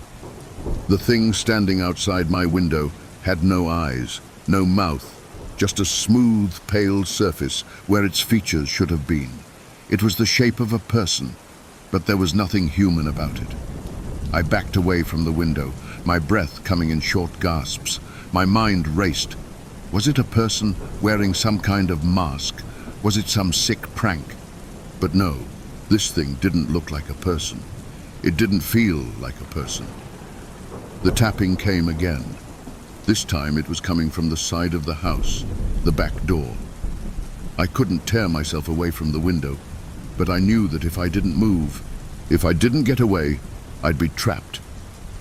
I grabbed my phone from the counter, my hands shaking, and I tried to dial 911, but before I could press the call button, the power in the house flickered, and then the lights went out. I froze, my heart in my throat, unable to move. The darkness around me seemed to press in, suffocating me. I stumbled through the pitch-black house, fumbling for my phone's flashlight. My breath was coming in ragged gasps, and I couldn't stop shaking. The back door was just a few steps away. I would lock it, I thought. Maybe I could call for help, get to safety somehow. But then I heard it. A voice. "Let me in." It wasn't loud, but it was clear. I could feel the words vibrating through my chest, deep in my bones. The voice didn't sound human. It sounded wrong. I turned toward the back door. The figure was standing just outside. Its featureless face was pressed against the glass, the same strange tilt to its head. And it was smiling. Not a human smile. This wasn't a smile of joy or even malice. It was something darker, something ancient. A grin stretched impossibly wide, splitting its face into two grotesque halves. The creature's grin seemed to go on forever, as though its face was being pulled apart. My breath caught in my throat as I stumbled backward. I turned to run, but before I could make it past the hallway, I heard the sound of something heavy scraping against the floor. I froze again, my blood running cold. The tapping was now inside the house. Tap, tap, tap. It was coming from the walls. It was coming from everywhere. My heart raced, and I ran toward the front door. But when I reached it, I saw that it was already cracked open, just enough for me to see a sliver of the street outside. The figure had gotten in. My hands flew to the door, trying to close it, but it was too late. The thing was standing right there, blocking the doorway. Its head was tilted even further now, as though it was looking directly into my soul. I couldn't speak. I couldn't even move. And then it whispered, "You should have let me in." The words were a chill that crawled through my skin. I stepped back slowly, my breath shallow, and I felt the coldness wash over me, wrapping around me like a suffocating blanket. The figure didn't move, but I could hear the tapping again, inside the walls, under the floor, coming from everywhere. That's when I realized it wasn't just one thing. There were more. As the figure stepped forward, I turned to run, but I felt something cold wrap around my ankle. I looked down, and to my horror, I saw hands, pale, featureless hands, reaching out from the floorboards, pulling me down. I screamed, but it was swallowed by the darkness. I bet that our next story will give you chills. It started with the whispers. I'd been living alone for about a year, ever since I moved into the old house on the outskirts of town. It wasn't anything special, just a rundown two-story with peeling paint and a creaky floor, but it was affordable. I had my privacy, and that's all I really needed. At least, that's what I told myself. I first heard the whispers on a Thursday night while I was in bed. It was just a faint sound at first, like the hum of an old fan, the kind you can't quite place, but still know it's there. I tried to ignore it, rolled over and pulled the blankets up to my chin, but the sound didn't go away. It got louder, almost urgent. I sat up, straining to listen. It wasn't just a hum, it was words, not clear enough to understand, but it was there. A voice. No, multiple voices, murmuring, echoing through the walls. I felt a chill crawl up my spine. I shook my head, trying to convince myself it was the house settling. It was old, after all. But the sound kept coming, soft at first, then rising in volume, the words still unintelligible, but full of intent. The whispers seemed to wrap themselves around me, like they were coming from inside my head. I couldn't escape it.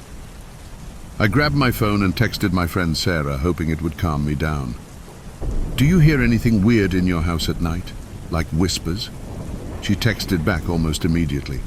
"You watch too many horror movies. You're fine." But I wasn't fine.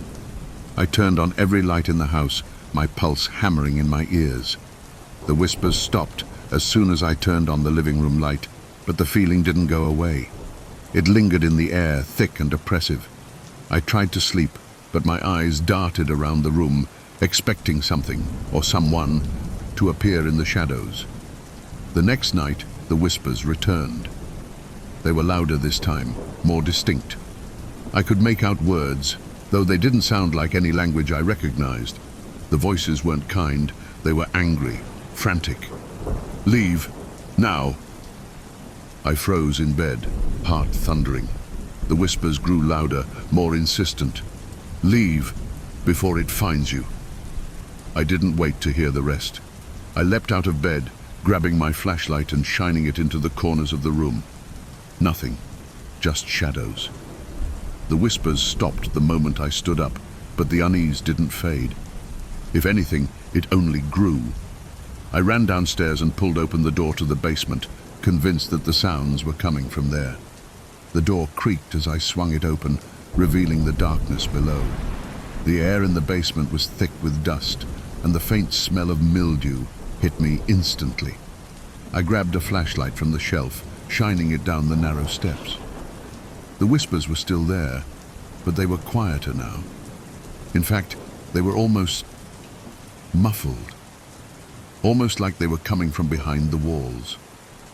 I descended slowly, the flashlight casting long shadows on the cold stone floor. The voices grew louder, and I could almost hear their desperation. "Don't. Don't go down. My breath caught in my throat.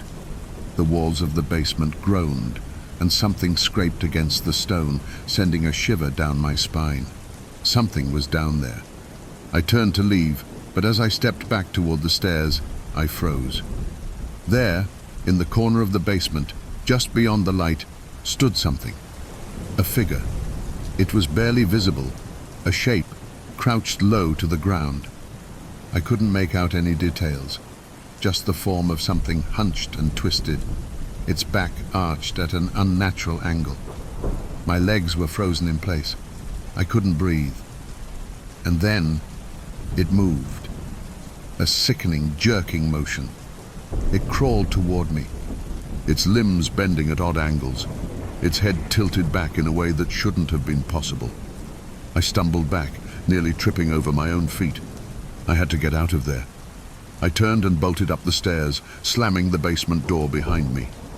The whispers had stopped, but the air felt colder than before. I locked the door, my hands trembling as I leaned against it.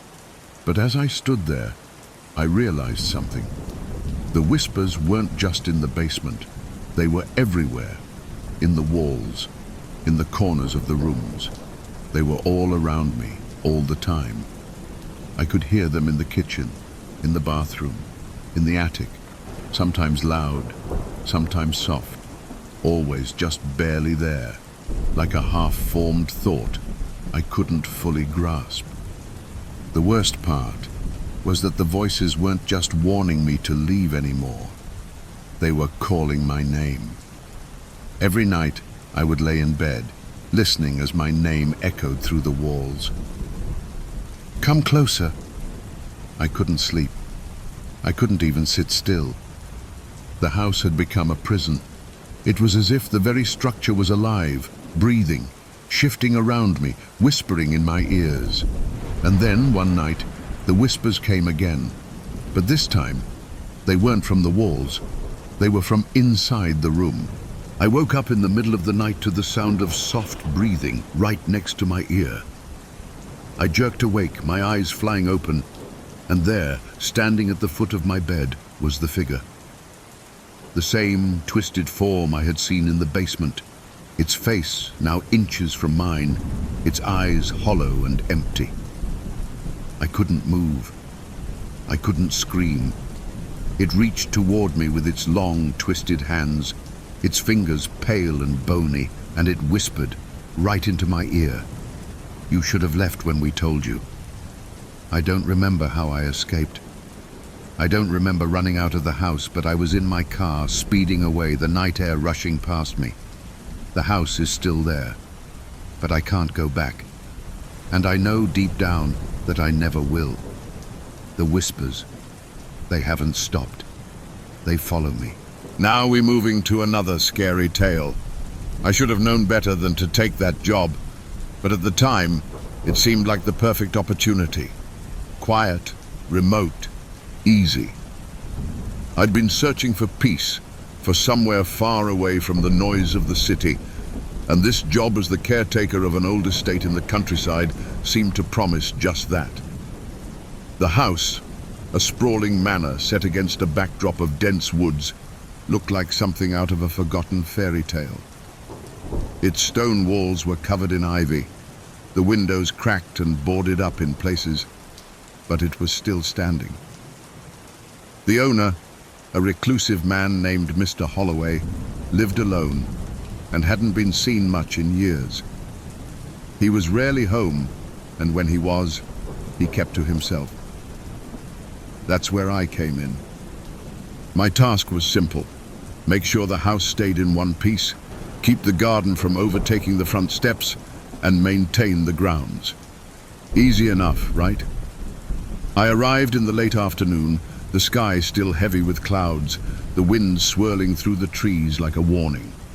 The house loomed in front of me, casting long shadows across the yard.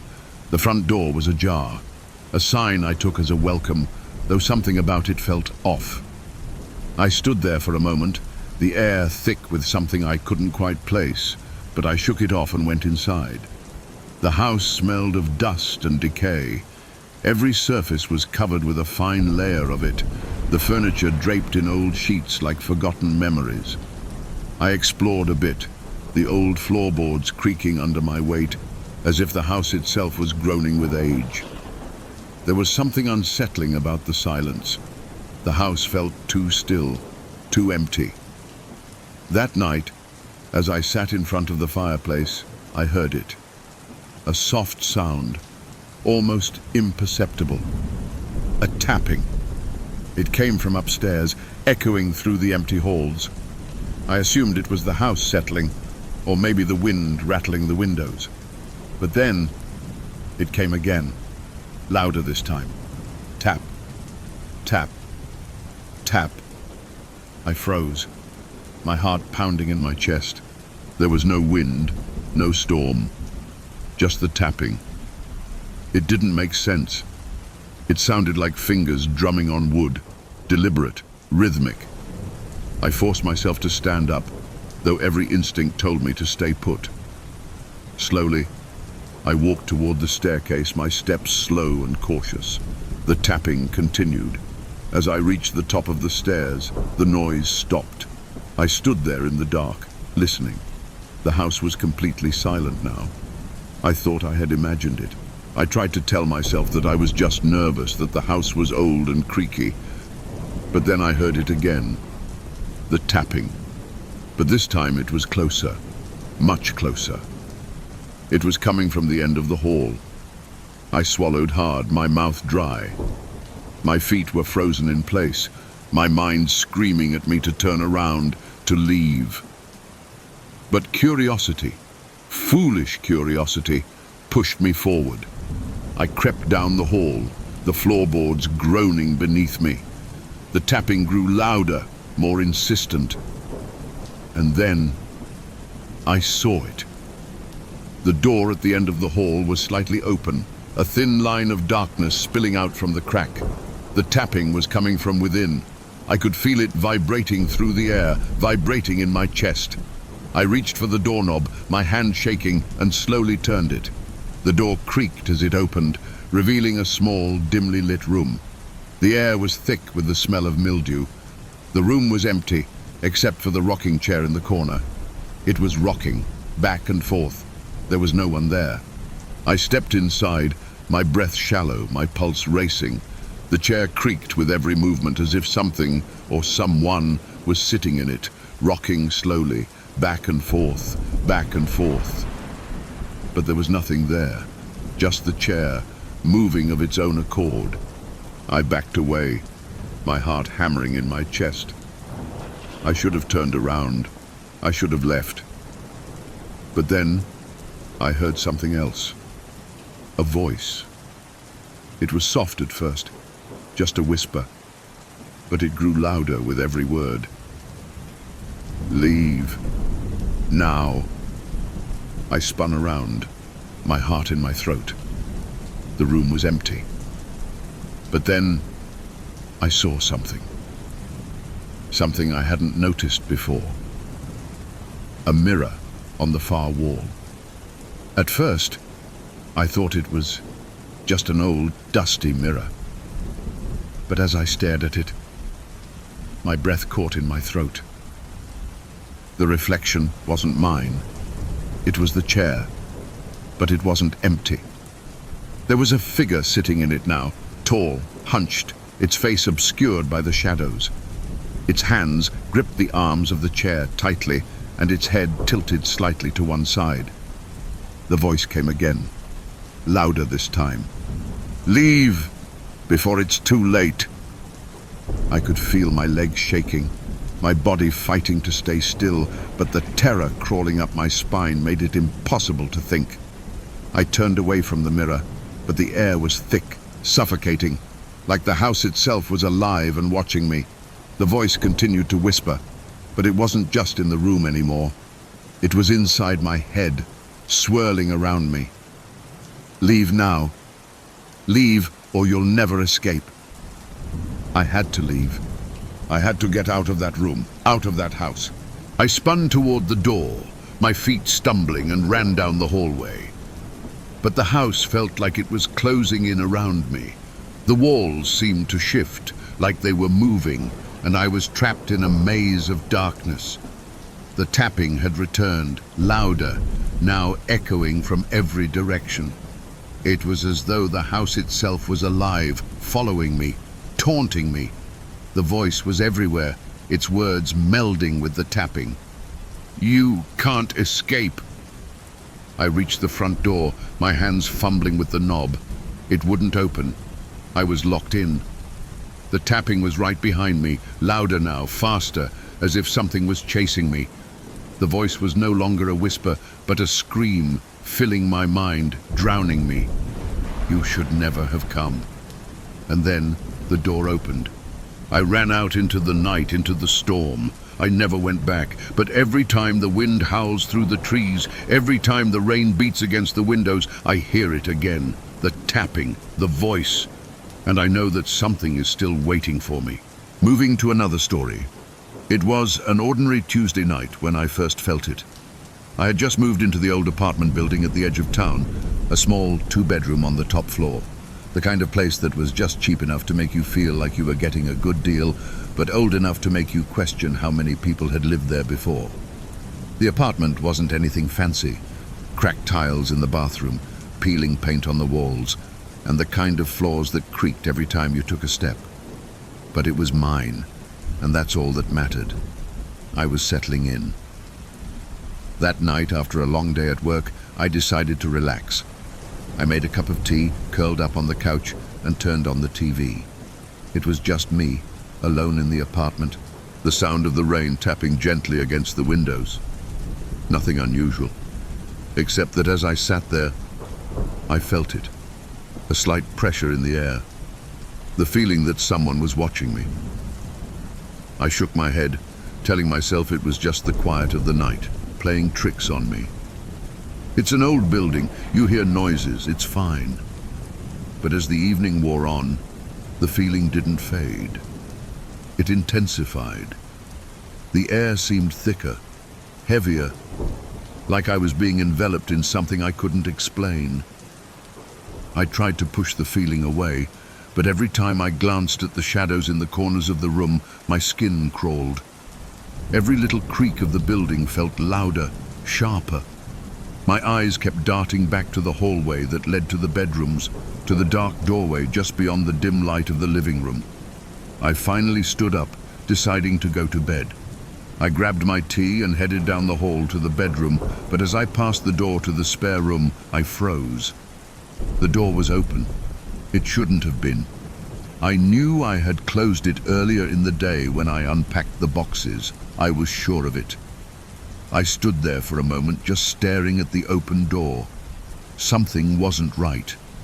I should have walked away, gone straight to bed, but I couldn't stop myself. I had to look inside. I stepped into the spare room, the floor creaking under my weight. The room was empty, save for a few scattered boxes, an old lamp in the corner, and the dim light of the hallway that barely illuminated the space. But as I stood there, staring into the shadows, something caught my eye. The closet door was ajar. I don't know why, but I felt compelled to go toward it. Every step I took felt heavier, like I was moving through thick water, unable to break free from something pressing down on me. I reached the closet and slowly, carefully pushed the door open. Empty. Just clothes hanging from the rod, a few old jackets and sweaters. Nothing out of the ordinary. But then, in the far corner of the closet, I saw it. A small wooden box. It wasn't large, about the size of a shoebox, but it was out of place, hidden behind the coats. It hadn't been there when I first moved in. I was certain of that. And yet, here it was. I hesitated, staring at it. My gut twisted, a gnawing feeling telling me to leave it alone. But curiosity got the better of me, and I reached down, pulling the box out of the closet. It was heavier than I expected, the wood smooth and cold beneath my fingertips. I slowly opened the lid. Inside, there was a stack of yellowed papers, old photographs, and a small, folded piece of cloth. My hands trembled as I pulled out the first photograph. It was black and white, a picture of an old family, 2 adults, a child and a dog, all standing in front of the same apartment building I now lived in. They looked happy, smiling at the camera. But what struck me wasn't the picture. It was the date written on the back of the photo. July 3rd, 1947. I turned the next page. More photographs, all of the same family. But as I flipped through them, I began to notice something strange. In the background of each photo, there was a shadow, a dark figure, always standing just out of view, never in the foreground, but always there, always watching. My heart began to race, my breathing shallow. I dropped the photos back into the box and reached for the small piece of cloth. When I unfolded it, a chill ran down my spine. It was a torn piece of old fabric, part of a dress, stained dark brown, almost black. It smelled faintly of something I couldn't place, something off. The feeling in my chest tightened, panic clawing at my throat. That's when I heard it. A soft sound, barely audible at first, but unmistakable. A whisper. I froze, the blood draining from my face. It was coming from behind me, from the corner of the room. I turned around, the box still in my hands, but there was nothing there. The room was still and silent, the shadows unmoving. But the whisper came again. Put it back. I blinked, my mind racing. I was hearing things. I had to be. It was just my imagination. I had to get out of here. I needed to leave the room, get away from this place. But as I turned to leave, I felt it. A sudden cold hand on my shoulder. I spun around. There was no one there.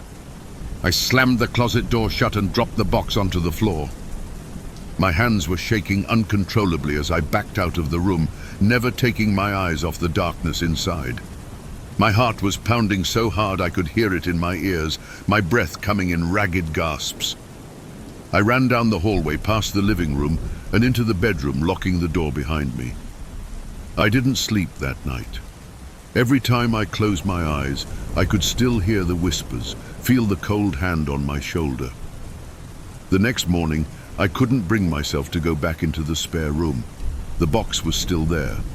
I knew it was. But I didn't want to know what else was inside. I haven't been able to leave the apartment since. Every time I try to walk out the front door, I feel the pull of the room. The whispers, the cold hand that still rests on my shoulder. It's not over, and I think it never will be. Let's continue with maybe scariest tale that you ever heard. It wasn't the house that scared me, it was the things inside of it. I moved into the small, unassuming house at the edge of town 2 months ago, drawn to its low rent and the fact that it was far away from the noise of the city. The place had been empty for years, and the realtor assured me that everything was in good shape, that it was just waiting for someone to make it a home again. No one had lived there for a long time, he said, and that was fine by me. I liked the solitude. The first week went by uneventfully. The house creaked, the pipes groaned when I ran the water, and the wind whistled through the gaps in the windows. But that was normal. It was an old house, and it had its quirks. I didn't mind. I settled in, unpacked my things, and began to get comfortable. But then things started happening. It started small. A lamp flickering in the living room when there was no reason for it to. A door that wouldn't close properly, no matter how many times I adjusted the knob. The television turning on by itself in the middle of the night, its screen flickering with static. At first I tried to rationalize it all. Old wiring, faulty equipment, maybe even a draft that made the doors swing open. But the events became more frequent, more deliberate, more personal. One night, I was sitting in the living room reading a book when I heard it. The sound of footsteps upstairs. Slow, deliberate steps moving across the floor above me. I froze, my heart hammering in my chest. I was alone. I had been alone in this house since the day I moved in. There was no one else here. But the footsteps continued. The creak of the floorboards above me, followed by another and another. "Hello?" I called out, my voice trembling. But there was no answer. The footsteps stopped. For a long moment, I sat there, holding my breath, waiting for something, anything, to happen. But the house was silent again. Too silent. I tried to shake it off. Maybe I was imagining things. Maybe it was just the house settling, the wind pushing against the old timbers. I tried to convince myself of that. But the next night, the footsteps returned. And this time, they were closer. I stood up, my legs stiff, and crept toward the staircase, the old wood creaking under my feet. I didn't want to go up there, but the sound of the footsteps was impossible to ignore. They were moving now from room to room, just above my head, as if something, or someone, was walking through the house, making its way down the hall. I reached the bottom of the stairs and hesitated. The house was still. Too still. The hairs on the back of my neck stood up. There was a sudden, overwhelming sense of dread, like something was watching me from the shadows. I should have left. I should have turned around and walked out that door. But something compelled me to take the first step, to go up there. With each creak of the stairs under my feet, the footsteps above me grew louder, faster. Whoever, or whatever, was up there. It was moving quickly now, but I couldn't stop. My legs were moving on their own. I reached the top of the stairs and stood there in the hallway, staring down the long corridor that led to the bedrooms. The footsteps stopped, and for a moment, there was only silence. But then came a sound, a soft scrape, like fingernails dragging against the wall. I turned to my right, my heart racing, and saw it. The door to the bedroom at the end of the hall was open just a crack. But it wasn't the door itself that caught my attention. It was what was standing in the doorway. A figure, tall, thin, draped in darkness. I couldn't make out its features, but I could see its outline, the way it stood there in the shadow, unmoving. And the longer I stared at it, the more I felt its eyes on me. Eyes that I couldn't see, but I could feel, watching. My breath caught in my throat. The figure didn't move, it didn't speak, but I could feel its presence, its weight pressing down on me. I took a step back, then another. My legs felt weak, like they weren't mine anymore, like they didn't belong to me. I wanted to run, I wanted to scream, but all I could do was back away, my feet shuffling slowly as I retreated down the hall. That's when I heard it. A voice. Soft at first, barely a whisper, but then it grew louder. "Get out!" I froze, the blood draining from my face. The voice wasn't just in my head. It was coming from the figure in the doorway. It was real. It was right there. "Get out!" it repeated, its voice colder now, more insistent. Without thinking, I turned and ran. I didn't look back. I just ran down the stairs and out the front door, the cold night air hitting my face like a slap. I don't know how far I went. I don't know how long I stayed away. But when I finally returned to the house, I found something I hadn't noticed before. The door to the bedroom at the end of the hall was closed, locked. But when I went inside, the room was empty. There was nothing there. The house was still, quiet, as if nothing had ever happened. But I knew what I had seen. I knew what I had felt. I'm not sure if it was a dream, if I imagined it all, but one thing is certain. The house isn't empty. It never has been, and it's not alone. Let's continue to another story. There's an old motel on the edge of town, Harper's Rest. It's the kind of place people drive past without a second glance. Faded neon sign, peeling paint, windows that seem permanently smudged. The kind of place you only stop at if you're desperate. And that night, I was desperate. My car broke down on Route 17, miles from anything. My phone was dead, of course. I walked for what felt like hours, the road stretching endlessly through the darkness until I saw the glow of the motel's sign flickering in the distance. When I stepped inside, the air was thick, stale, like the place hadn't breathed in years. The lobby was empty, except for a desk with a small bell. I tapped it lightly, the metallic ding cutting through the silence. After a long moment, an old man emerged from the back room. His eyes were milky, unfocused, but somehow he still seemed to be looking through me. He smiled, showing too many yellowed teeth. "Need a room?" he asked, his voice raspy and low. I nodded. He handed me a key without asking any questions. Room 7.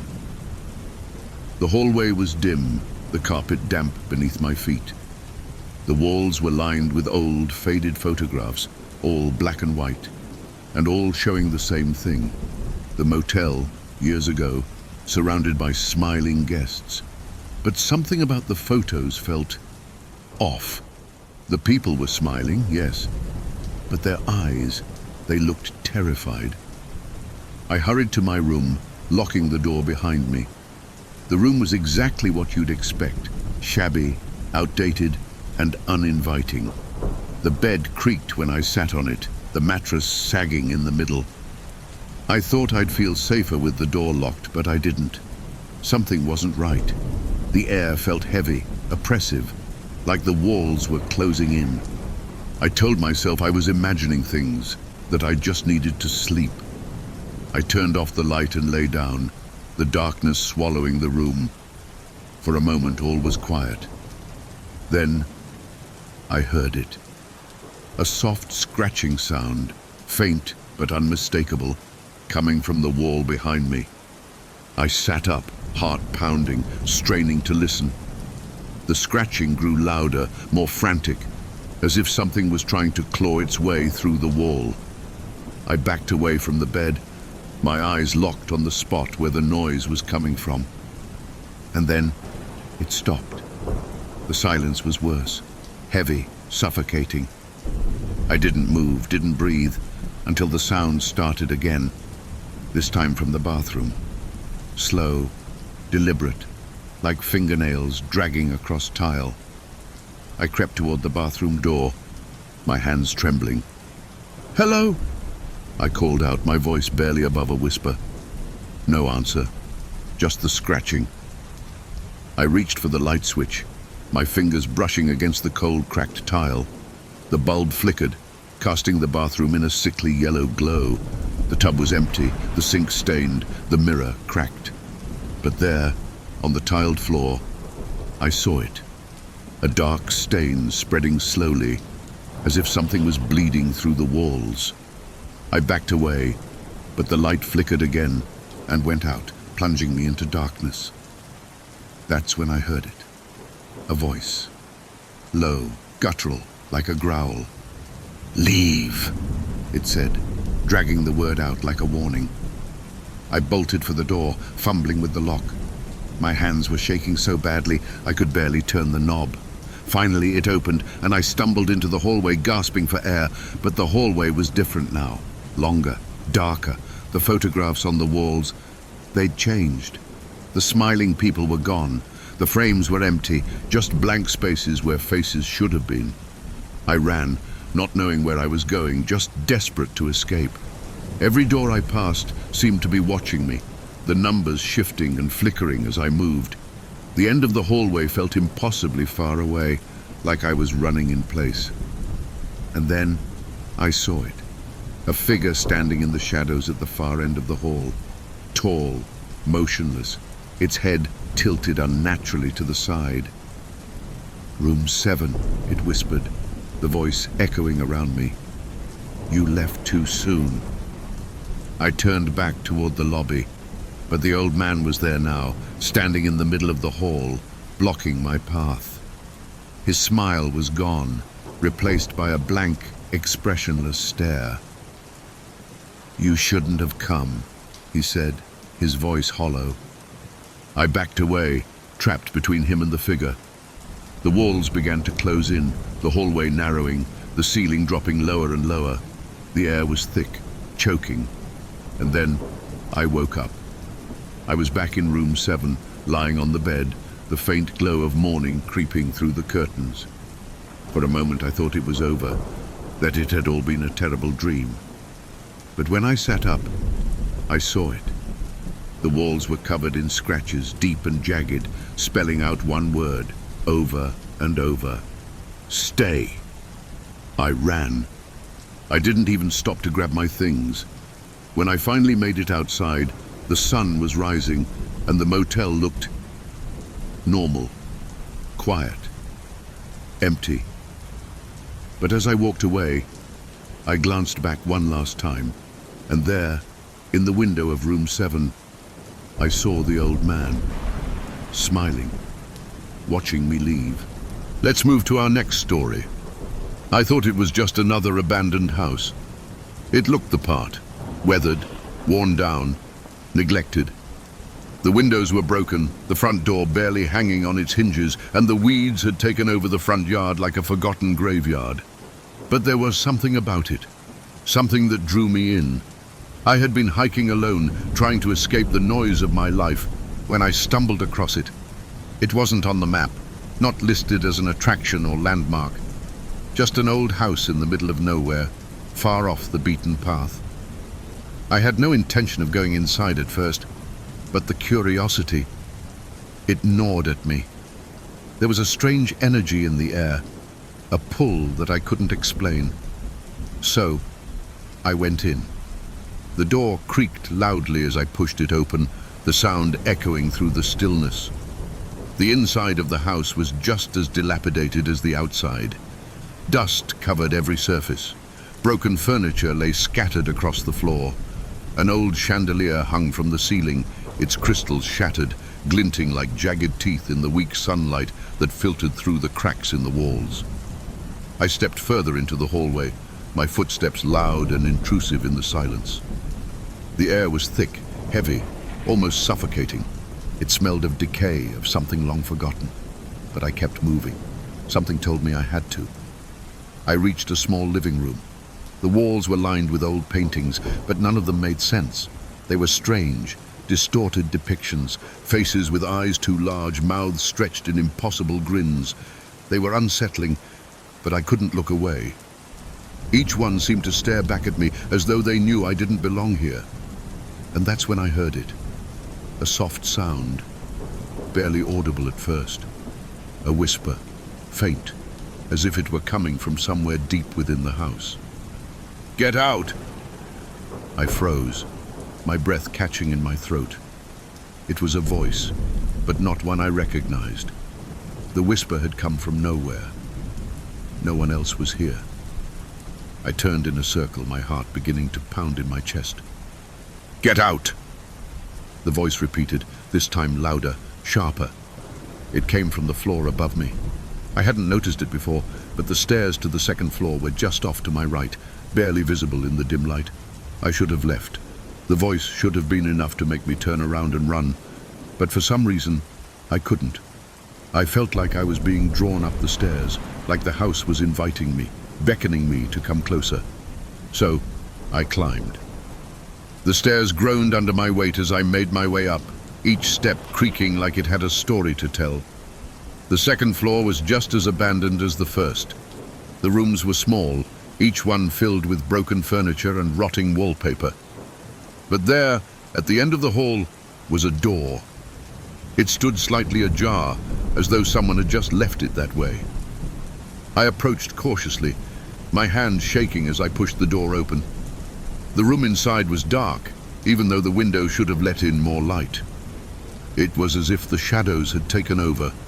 The air felt colder here, heavier. My breath fogged in front of me. Then I saw it. A figure. It stood in the corner of the room, completely still. At first I thought it was just another broken piece of furniture, a mannequin or something, but then I noticed it. The figure was breathing, slowly, deliberately. I froze, my blood turning to ice. It was tall, impossibly thin. Its limbs stretched in unnatural ways, like they didn't belong to a human. Its face was obscured in shadow, but I could feel its eyes on me, burning through the darkness. I couldn't move, couldn't breathe. It was as if the room itself had come alive, the walls pressing in on me. And then it spoke. "You shouldn't have come." The voice was deep, raspy, like it hadn't been used in years. But it wasn't coming from the figure in the corner. It was coming from everywhere. The walls, the floor, the air around me. It surrounded me, pressing against my ears. I took a step back, but my feet wouldn't move any further. The floor beneath me felt soft, like I was sinking into it. The figure stepped forward, its long fingers dragging across the floor, leaving marks in the dust. "Leave this place." I couldn't speak. I wanted to scream, to run, but my body wouldn't respond. The figure took another step, its eyes glinting in the dark like twin sparks of fire. It was getting closer, and I knew, deep in my gut, that if it touched me, I would never leave this house. With all the strength I could muster, I finally forced myself to move. I bolted for the door, my legs barely able to carry me, the whispers growing louder in my ears. "Leave, leave, leave." I stumbled down the stairs, almost tripping over my own feet, my pulse hammering in my chest. I had to get out. I had to get away from whatever was in that house. But when I reached the front door, I froze. The door wouldn't open. It was stuck. I yanked at the knob, pushing with all my weight, but it wouldn't budge. The house was holding me in, trapping me. The figure had followed me.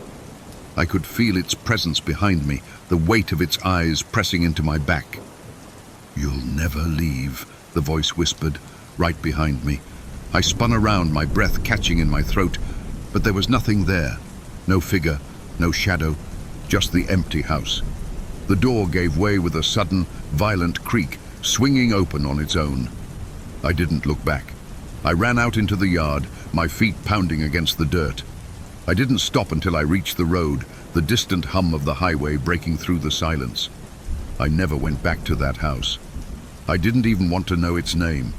But sometimes, when I'm alone at night, I still hear the whispers, the voice. "You shouldn't have come." Let's move to another story. It was a quiet night.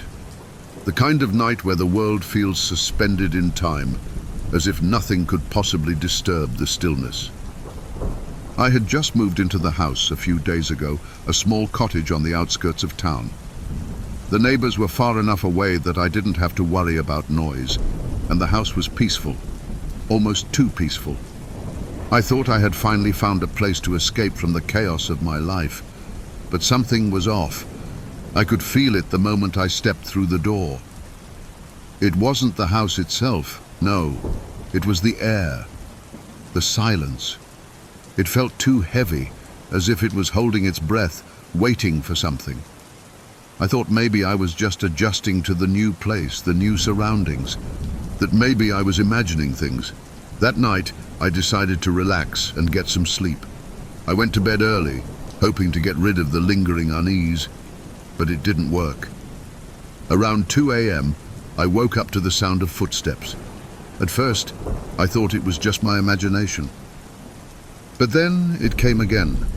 Slow, deliberate footsteps, moving across the floor above me. I was confused at first. The house was old, sure, but it was just a 2-story building, and there was no one else in the house but me. I couldn't have misheard it. These were footsteps, clear as day, and they were coming from upstairs. I lay in bed, frozen, listening. The steps grew louder. It was as if someone was walking slowly around the upper floor, pacing back and forth. My heart began to pound in my chest, and my skin prickled with cold. "Is someone there?" I called out, my voice shaking. No answer, just the sound of footsteps, pacing as though they were deliberately avoiding me. I tried to tell myself it was nothing. Maybe it was the wind, the house settling. I even tried to convince myself it was my imagination playing tricks on me, but I couldn't shake the feeling that I wasn't alone. The footsteps stopped. I waited, tense and silent, staring into the darkness, hoping it was over. But then I heard something else, a soft, low hum. It was coming from above.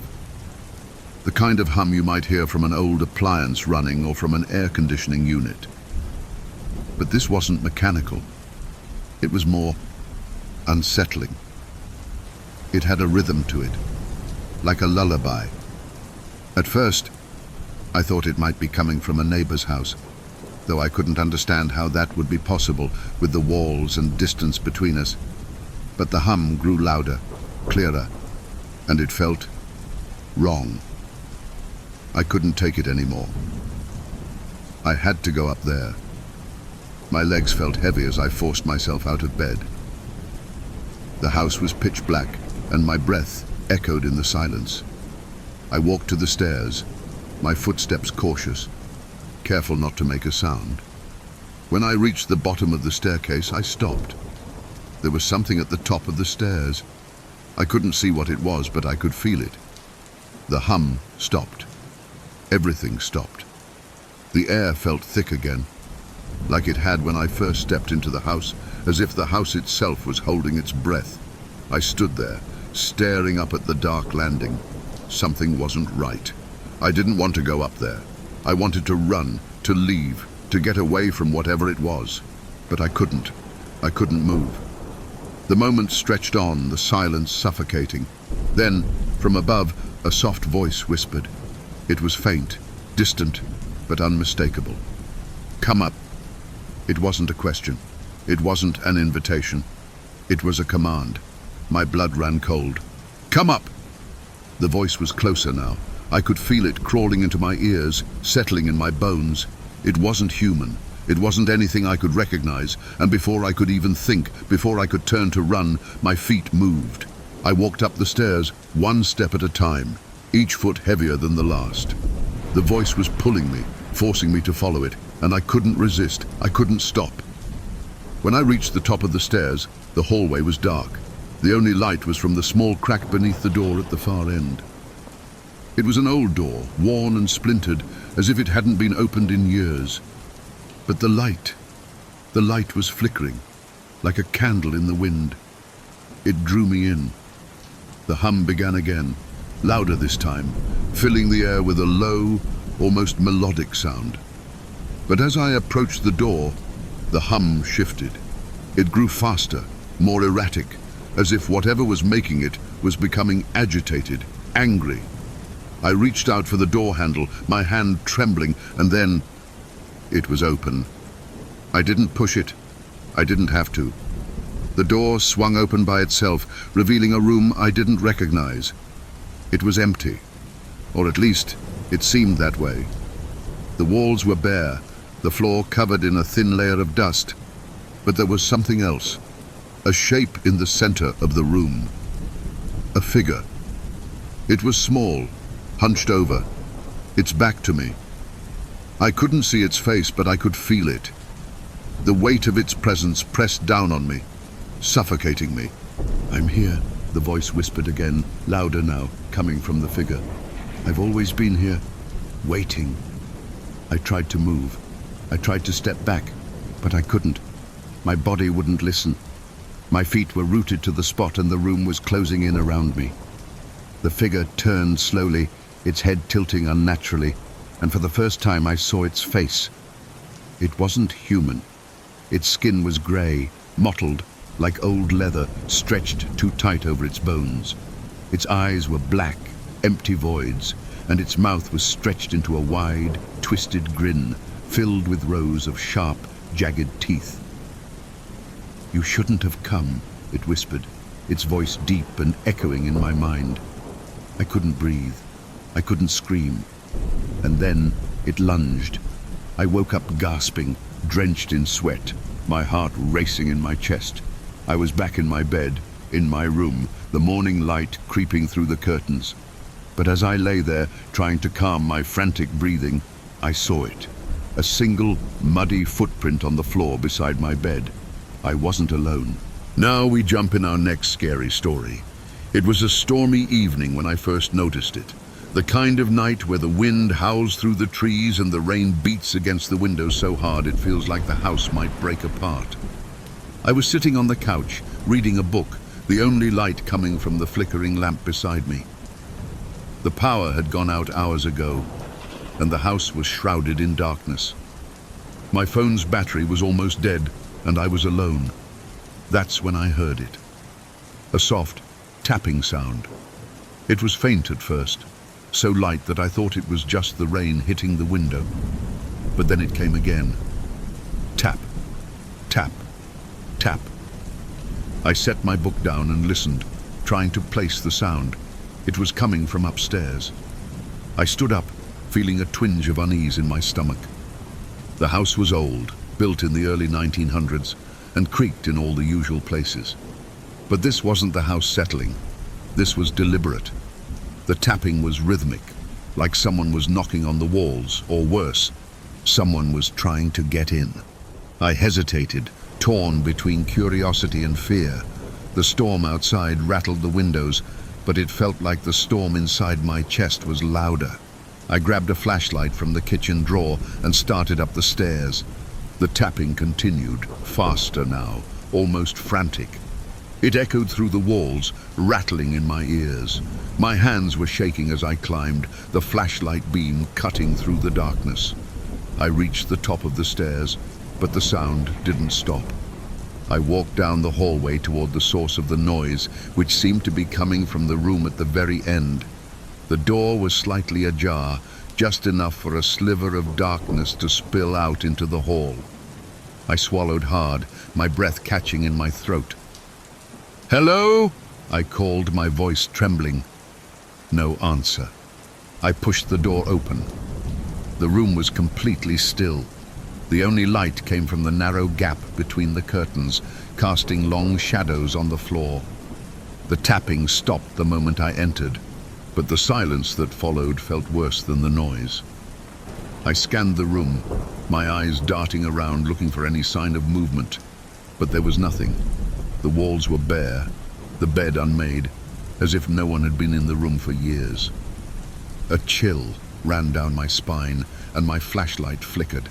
The tapping had stopped, but now there was something else. A sound from behind me. I spun around, my heart in my throat, but there was nothing there. The door was still slightly open, and the hallway outside was dark. For a moment I thought I might be losing my mind. Maybe it had just been the wind, or maybe it was all in my head. Then I saw it. A shape, standing in the corner of the room. At first, I thought it was a shadow, but as I stared at it, I realized it wasn't. It was tall, thin, and unmoving. Its outline was faint, barely visible in the dim light, but it was there, watching me. My breath caught in my throat. "Who's there?" I whispered, my voice barely audible. The shape didn't respond. It just stood there, like it was waiting for something. The silence felt suffocating, heavy, and every part of me screamed to run. But I couldn't move. My feet were glued to the floor, my body frozen in place. And then I heard it again. The tapping. But this time it wasn't coming from the walls. It was coming from behind me. I spun around, the flashlight beam dancing across the room. But there was nothing there, just the empty walls and the soft flicker of the light. The tapping was louder now, faster and closer. I turned back to the corner of the room, and that's when I saw it. The shape wasn't standing anymore. It was moving. Slowly, deliberately, it began to shuffle toward me. The tapping grew louder with each step, now a frantic rhythm, as if something was trying to claw its way to me. My heart raced. I couldn't breathe. I couldn't think.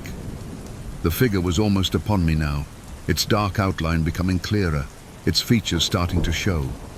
It had a face, pale, gaunt, eyes black as coal.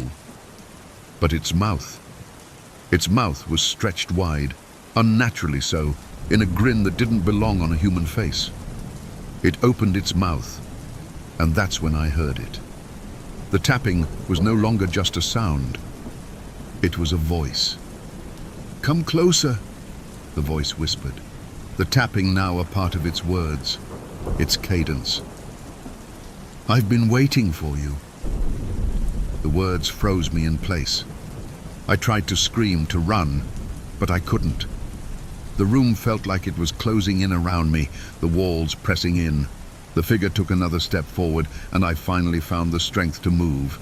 I turned and ran out of the room, down the hall, my feet pounding against the floor, but the tapping was still there, right behind me, following me every step of the way. I burst into the living room and slammed the door shut behind me. The house was quiet once more. The tapping was gone. The air felt still again, but I could feel something lingering, something watching. I sat there trying to catch my breath, my hands trembling. I glanced at the clock. It was just after 3 a.m. The storm outside had passed, the rain now only a faint drizzle. I thought it was over, but then I saw it, a small piece of paper on the floor. It hadn't been there before. I picked it up, and when I saw what was written on it, my blood ran cold. "You shouldn't have run." I turned around, but the house was empty. It was just me. I wasn't alone anymore. Now, moving to another horror story. The town of Black Hollow had always been a quiet, unremarkable place. Nestled between dense forests and rolling hills, it seemed like the kind of town that time forgot. People came, people went, but the place never really changed. There was always the same familiar rhythm to life, except for the nights. Those long, dark nights when the air grew thick and the silence hung heavier than usual, like the earth itself was holding its breath.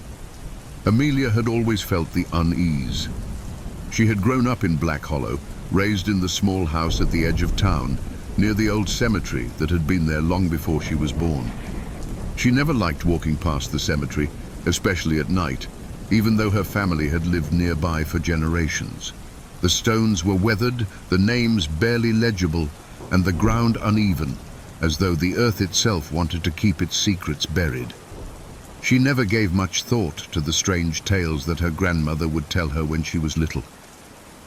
The stories about the whispering trees and the dark ones that haunted the woods at night. Stories about the people who went missing, never to return. Old wives' tales, her mother had always said. Nothing more. But tonight, something was different. Amelia had been working late, her mind absorbed in paperwork at the small-town library, when the clock struck midnight. She'd planned to walk home, but the storm had come out of nowhere, crashing down in waves of rain, lightning flashing across the sky in violent streaks. The wind howled through the trees outside, rattling the windows, and the thunder shook the walls of the library. She decided to wait the storm out. She sat by the window, watching the rain lash against the glass, feeling an uneasy itch along the back of her neck. She wasn't sure why, but she couldn't shake the feeling that she wasn't alone. It was as if the library, once so quiet and comforting, had become alive, the shadows creeping along the walls, twisting and stretching in unnatural ways. She glanced down at the old book she was holding, but something made her look up again. And there, just beyond the window, standing in the pouring rain, was a figure, a woman. Her face was obscured by the hood of a dark cloak, her hands folded neatly in front of her. Amelia's heart began to race.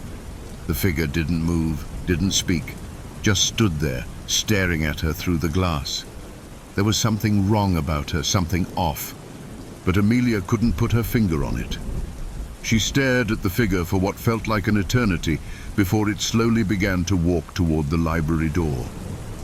The figure moved with an unnatural grace, her footsteps soft and silent against the wet ground, as though she were gliding. Amelia felt a sudden urge to go outside, to open the door and speak to her. But no, something told her not to. The woman reached the door and stopped, standing just inches away from the glass. Amelia watched. her breath coming in shallow gasps. The woman raised her hand, pressing it against the door, and for a moment, Amelia thought she saw something move in the woman's eyes. Something dark, something ancient. The figure stayed there for a long time, her hand pressed flat against the door, her face unreadable. And then, just as suddenly as she had appeared, the woman turned and vanished into the night, disappearing into the storm like a shadow melting into the darkness. Amelia exhaled in relief, but the unease still clung to her, gnawing at the edges of her mind. She didn't wait long before she grabbed her things and left the library, hoping to make it home before the storm worsened. The rain was still coming down in sheets as she stepped into the street, the wind howling in her ears, the only sound her footsteps splashing through puddles. She hurried down the familiar road that led to her house, her thoughts swirling in a frenzy, trying to make sense of what she had just seen. The figure had been real, but who was she? And why was she staring at Amelia? The storm seemed to grow stronger as she walked, the wind howling louder now, pushing her off balance. She didn't notice it at first, the faint whispering that came from the trees. But when she did, it froze her in her tracks. The wind wasn't just the wind, it was the voices, the soft, low murmurs. Help, help. Amelia turned, her heart racing. The voices were coming from the cemetery, the same place she had always avoided, the place where the gravestones leaned at odd angles, where the shadows seemed to dance even in daylight. "Who's there?" she called out, her voice trembling. But no one answered. Only the whispering grew louder, echoing in her ears. "Help! Help!" The wind picked up again, carrying the voices with it, swirling them around her, drowning out all other sounds. Amelia felt a sudden cold hand on her shoulder, and she whipped around, her breath caught in her throat. There was no one behind her, just the empty, rain-soaked road stretching into the distance. The whispering was all around her now, and it wasn't just a voice. It was 1,000 voices crying out from the cemetery, a low, mournful wail that filled the air, making her chest tighten with fear. Amelia forced herself to move, her feet stumbling over the wet ground as she ran toward her house. The sound of the voices chased her, following her every step, the cries growing louder, more frantic. She was almost there, just a few steps away from the safety of her porch, when she heard a sound that made her stop dead in her tracks. The sound of footsteps, heavy, slow, methodical. She turned, but all she saw was the cemetery. No one was there. Yet, the footsteps continued, closer and closer, the sound of them echoing in the dead silence of the night. And then, from the shadows of the cemetery, the woman appeared again. Her face was still hidden beneath the cloak, but this time, Amelia could feel her presence more acutely, as if the very air around her had thickened with dread. The woman raised her hand slowly, pointing at Amelia, her finger extended in a motion that was both commanding and unnatural. Her voice, when it came, was low and rasping, as though it had come from the depths of the earth. "Come." Amelia's heart pounded in her chest, the storm roaring around her like a living thing. The woman took a step forward, another, and then the ground beneath Amelia's feet seemed to shift, the earth groaning, as though it were coming alive, pulling her toward the cemetery. She screamed and turned, running as fast as she could toward her house, her heart pounding in her ears. The voices were louder now, filling her head, and the ground trembled beneath her. The woman's shadow followed her, stretching impossibly long across the rain-soaked road, chasing her like a predator. She reached her porch, the door in front of her, her hands shaking as she tried to unlock it.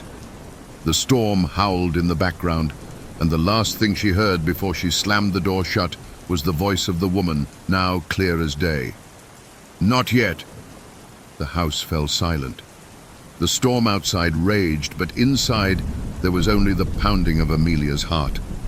She turned to lock the door, but before she could, she saw it. Out of the corner of her eye, a shadow, a figure standing just beyond the window, and she realized with sudden horror that she was not alone. Now we're moving to another scary tale. It wasn't supposed to be like this. I thought I was escaping. I thought I had found the perfect place to get away from the world. A little cottage tucked in the mountains, far from the noise and chaos. A place where I could write in peace, take long walks through the woods, and let my mind clear. But from the moment I arrived, something didn't feel right. The air in the valley was thick, heavy with the scent of wet earth and pine, but there was something else too, a smell I couldn't place. I tried not to think too much about it. The cottage was cozy, a perfect little hideaway. It had been left to me by an old friend, someone who had lived here for years before, well, before they were gone. They had never told me exactly what happened, but I didn't ask. I was desperate for solitude, so I took the place without hesitation. The first few days went by without incident. I spent my time writing, reading, even exploring the surrounding woods. The trees were dense, but there was something comforting about the stillness, like the forest was watching over me. At night, the wind would whisper through the branches, and the sound of the creek flowing nearby would lull me to sleep. But then, on the fourth night, I woke up to the sound of scratching. It started as a faint noise, like an animal digging at the door. But as I lay there in the dark, it became something more. The scratching was deliberate, slow, like someone was trying to get in. I sat up in bed, listening. My heartbeat thundered in my chest, and I could feel a cold sweat breaking out on my skin. I told myself it was just a raccoon, or maybe the wind playing tricks on me. I tried to ignore it and went back to sleep, but the noise didn't stop. It grew louder, more urgent, until it was practically pounding on the door. I couldn't take it anymore. I grabbed a flashlight and tiptoed down the hallway, heart racing. The door at the end of the hall was closed, the only thing between me and the unknown source of the noise. I reached for the handle, but as my hand touched the cold metal, a voice, low and guttural, came from the other side. "Let me in." My blood turned to ice. I pulled my hand back, too terrified to move. The voice didn't speak again, but the scratching continued, louder, faster. Something was out there. Something wanted in, but I couldn't let it in. I knew that much. I backed away slowly, trying not to make a sound, and retreated to the farthest corner of the room. I listened, praying it would stop, but it didn't. Then the scratching stopped, and in the silence that followed, I heard something else. A whisper, soft and almost gentle. "I'm here." I froze. The voice was closer now, right outside the door, as if whoever or whatever was on the other side could feel my presence. It wasn't just trying to get in anymore. It was waiting for me to do something. I couldn't take it.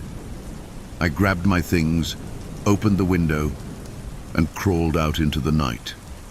The moon was high in the sky, casting pale light on the trees, and the air felt colder than it should have. I didn't care. I ran. The forest was dark and dense, the path barely visible beneath my feet. But I couldn't stop running. I didn't know where I was going. I didn't care. I just needed to get away. But as I ran deeper into the woods, I heard it again. The scratching. It was behind me, coming from the trees. No, not from the trees. From the ground. From the earth itself. It was following me. I stumbled and fell, the flashlight slipping from my grasp. When I looked up, I saw something in the distance. A figure, standing between the trees. Tall, dark, and completely still. I didn't know how, but I knew it was watching me, waiting. "I warned you," the voice whispered, this time coming from all directions.